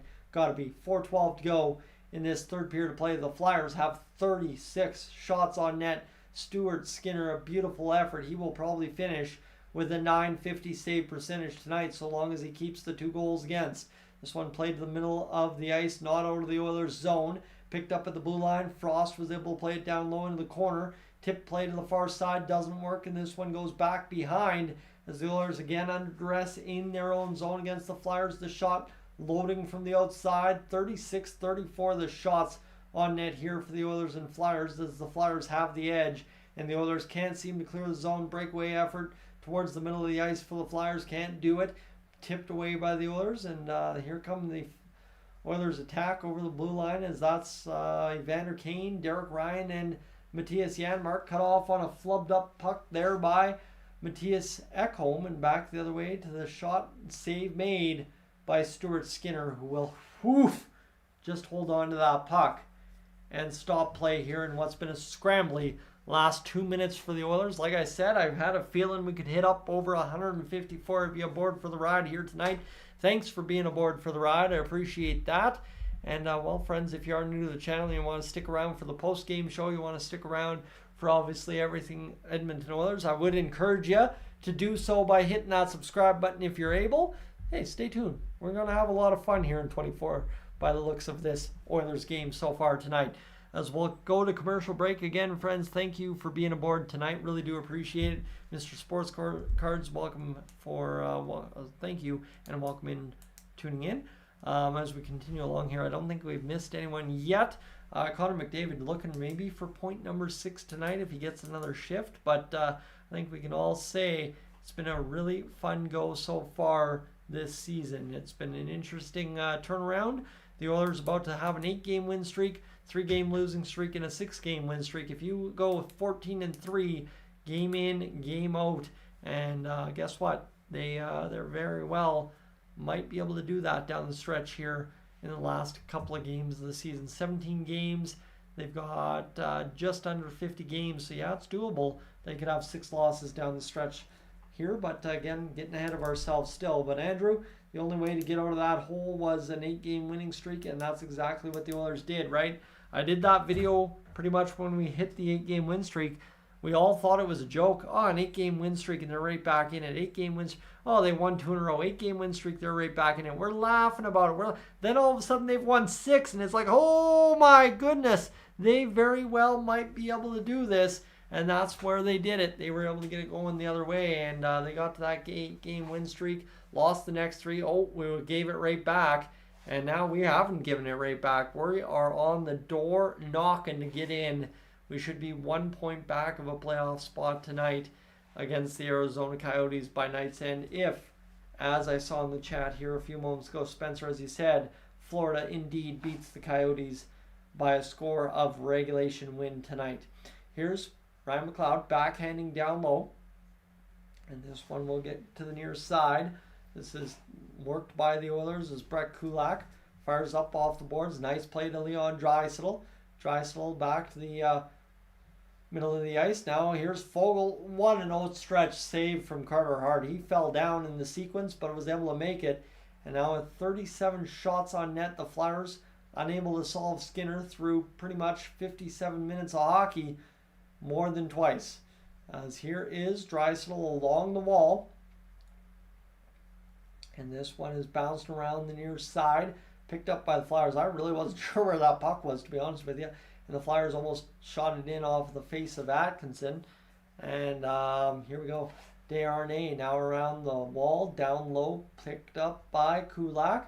2:20 remains here in this third period. Let's just guide it, coast it home here, friends, as we have got a good Oilers effort against a strong-willed Philadelphia Flyers team that really isn't meant to be where they are. But again, good coaching will do that for you. That's kind of what the Oilers have found out the past few years under Jay Woodcroft and Chris Knobloch. As Zach Hyman back to the blue line, shot save made by Carter Hart. Matthias Ekholm 87.7 on the radar as this one's going to be flipped back down into the Oilers' end. Buck 48 remains in this third period. This comes down low to Carter Hart. And this one will roll around as face-off will be in the Flyers zone, an icing call with 1:37 remaining here. So the Oilers doing what they need to do and taking care of business tonight, and now looking to bring home the biggest win here and the highest career team win percentage when scoring active players. How about this? When scoring, Warren Foegele is 84.2% win percentage when Warren Foegele scores. Interesting of note. Shot fired, as Warren Foegele's had 4 shots, and I don't think he's scored tonight, so keep that in mind. He didn't score, did he? I think it's been all the Edmonton Oilers big boys tonight. Nugent Hopkins, Hyman, McDavid, Draisaitl, Nugent Hopkins again. It's been the big boys tonight. That's brain plays funny tricks on you after you've been talking as much as I have over the course of 2.5 hours. This puck back the other way for the Flyers. They're going to go to the far side. Darnell Nurse is going to be able to pick this one up and play it along the wall. And 1:01 to go here in this third period as the Flyers continue to try and scramble it up. Connor Brown is out there. Jordan Newton, thank you so much, my dude. Appreciate you, and you know tenfold we're going to get that game going here sometime soon. 46 seconds to go in the third period. The Flyers rolling along. Here's Evander Kane working back the other way across the line. Connor Brown trying to scramble it up. He can't do it. Now still in the battle he is as he gets crunched along the wall. They aren't able to play it down. Far side it goes. Next game's not till January 6th against the Ottawa Senators. You got to remember that. That's a long ways away for Oilers hockey, but thank you, Jordo. As we go, 20 seconds remain here in this third period of play. The Oilers rolling around as they will just wind down the clock against the Flyers. And friends, 10, 9, 8, 7, 6, 5, 4, 3, 2, 1. The crowd on their feet. Play La Bamba, baby. The Oilers are on a 6-game heater. 6 in a row against, this time, the Philadelphia Flyers. A gutsy, get-it-done performance for the Oilers. They gave up the tying goal and then responded with 3 straight to take home the victory, friends. It's been a good effort for the Oilers tonight. And now we shall get to this right here. Shall we do this? The post-game show. Thank you for being aboard here, friends. We'll continue the live stream, but it will be me ignoring you for the next 8 minutes or so. If you're new to the channel, I encourage you to hit that subscribe button, because if you tune out, you can catch what's about to happen here on replay once the video is uploaded. But friends, I'm Tyson, this is Dolynny TV. Let's get to the post-game show. Hey friends, this is Dolynny TV. You know, I haven't brought out the double finger snaps in a while, but it feels good. The Edmonton Oilers, a 6-game winning streak as they continue along, chugging up the standings the way they have all season since about that 2-9-1 record. It's been an incredible performance for the Edmonton Oilers, who now sit at 19-15-1 on the season, 4 games above 500, grand total of 39 points in the standings. Could be about somewhere between 1 to 3 points behind the Arizona Coyotes by night's end in the standings, but we maintain that 3rd overall situation in the wild card, and now we continue along. McDavid's 10th career 5-point game in what is point number 900 night, and Nugent Hopkins 2 goals, 1 assist, 1 goal, 2 assists for Zach Hyman, who had a very gutsy, hard work and effort. The Oilers' top line's the line that shows up tonight. And oh, by the way, this is the biggest thing for the Edmonton Oilers tonight. You went out there and you worked your tail off to earn a win against the Philadelphia Flyers. Okay, this is the big thing. The Oilers needed to improve something here against the Flyers tonight, and they killed the penalties. They won the game, and they did not back down from a very stingy Philadelphia Flyers team. It's a big-time, all-around, smack-em-up victory for what is necessary at the end of the day. Obviously, this week on Sportsnet, the Oilers, the nightcap on Hockey Night in Canada, the 8 p.m. game against the Ottawa Senators, an all-Canadian matchup on a Saturday. If you're going to Rogers Place, have a good time. But tonight would not have been possible either with one Stuart Skinner, who had a pretty important performance. He had a save percentage that again continues tonight to produce results for us. Obviously for Skinner, there's my voice failing. Oh boy, here we go. Anyway, 37 shots on goal, 2 goals against. That means 35 saves for Skinner, who all around tonight was phenomenal. Bouchard, again, another +2 night on the offense for him. How about a .946 save percentage for Stuart Skinner, who continues an absolutely incredible stretch of hockey. And I think for the Oilers, the big part too was they bled some chances tonight But the beautiful part is they either ended up in the back of the net, they either were stopped by Skinner, or they were defended well by the backtracking defender, poking it off sticks, taking the man to the outside. The defensive structure from the Oilers, even when broken down tonight, was still sound enough to keep the Philadelphia Flyers, which are an opportunity-driven offense, off the board. So a huge performance from the Oilers. Penalty kill was immaculate. I think the biggest thing here overall tonight was the Oilers did the job as they had to do night in, night out on this win streak, and then some tonight. A 4-for-4 performance on the penalty kill. They scored 2 odd man advantages, one with the empty net with the call upcoming, one with the power play, and overall the Oilers really just had a lackluster game here in the hit department. Got out hit 22-14, but that's what I'm talking. They didn't back down against the Philadelphia Flyers, who did at times come in waves. They attacked heavy in the offensive zone. They turned over pucks high on clearing attempts and kept the Oilers hemmed in. And it was really just a gutted out performance. It's a 5-2 victory. It's not like the Oilers struggled for offense by any means, but it really at times felt like the Oilers were a goal away from this game sinking on them, and they just kept going, and found their way under the guise of a 5-point night from Connor McDavid to win 5-2. And realistically, that's not necessarily why the Oilers win 5-2. They just stuck with it for a full 60 minutes. That was as complete of an effort as any other this season from the Edmonton Oilers, and that's the beauty of this one tonight. The Oilers really just went out there and found a way to win a hockey game that, yes, by all means they should have, but as well against a good, well-coached, strong, hard-playing Philadelphia Flyers team. And the Oilers again continue to prove that this back half of the year, since that 2-9-1 record, is going to be something magical. By the way, we're perfect in 2024, and bing, bang, boom, we ride into Saturday against the Senators on a 6-game win streak, looking for win number 7. Friends, I'm Tyson. This is Dolynny TV. Thanks so much for being aboard this evening. Really do appreciate you tuning into the post-game edition. I am up on out of here. Oh, hey, actually, hold on. Before I'm out of here, if you're new to the channel, please consider hitting that subscribe button. Got to keep pushing that 15,000 this month. Let's go. I'm up on gone now. Bye. All right, friends. Anyway, let's wrap this up with a pretty bow. What can we say? The Oilers win a 5-2 hockey game. The post game now in the bag. It's 9:30 and I get a 10 o'clock bedtime. Don't mind that at all as we get back to the grind tomorrow at work.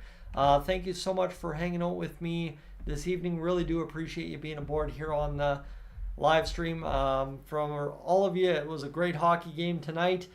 Dean, it was an awesome win. Obviously, Bottom Bob missed you there earlier, but the Oilers bring home a victory. Stuart Skinner, the definite star tonight. He found a way to help us win this one, and now we take home a win to rock us the rest of the week. Friends, we'll gain some games in hand on other teams again here tonight. I'm Tyson, this is Dolynny TV. Thank you so much for tuning in. Appreciate you being along for the ride as we cap off what was well over I guess you could say 15,000 minutes watched. So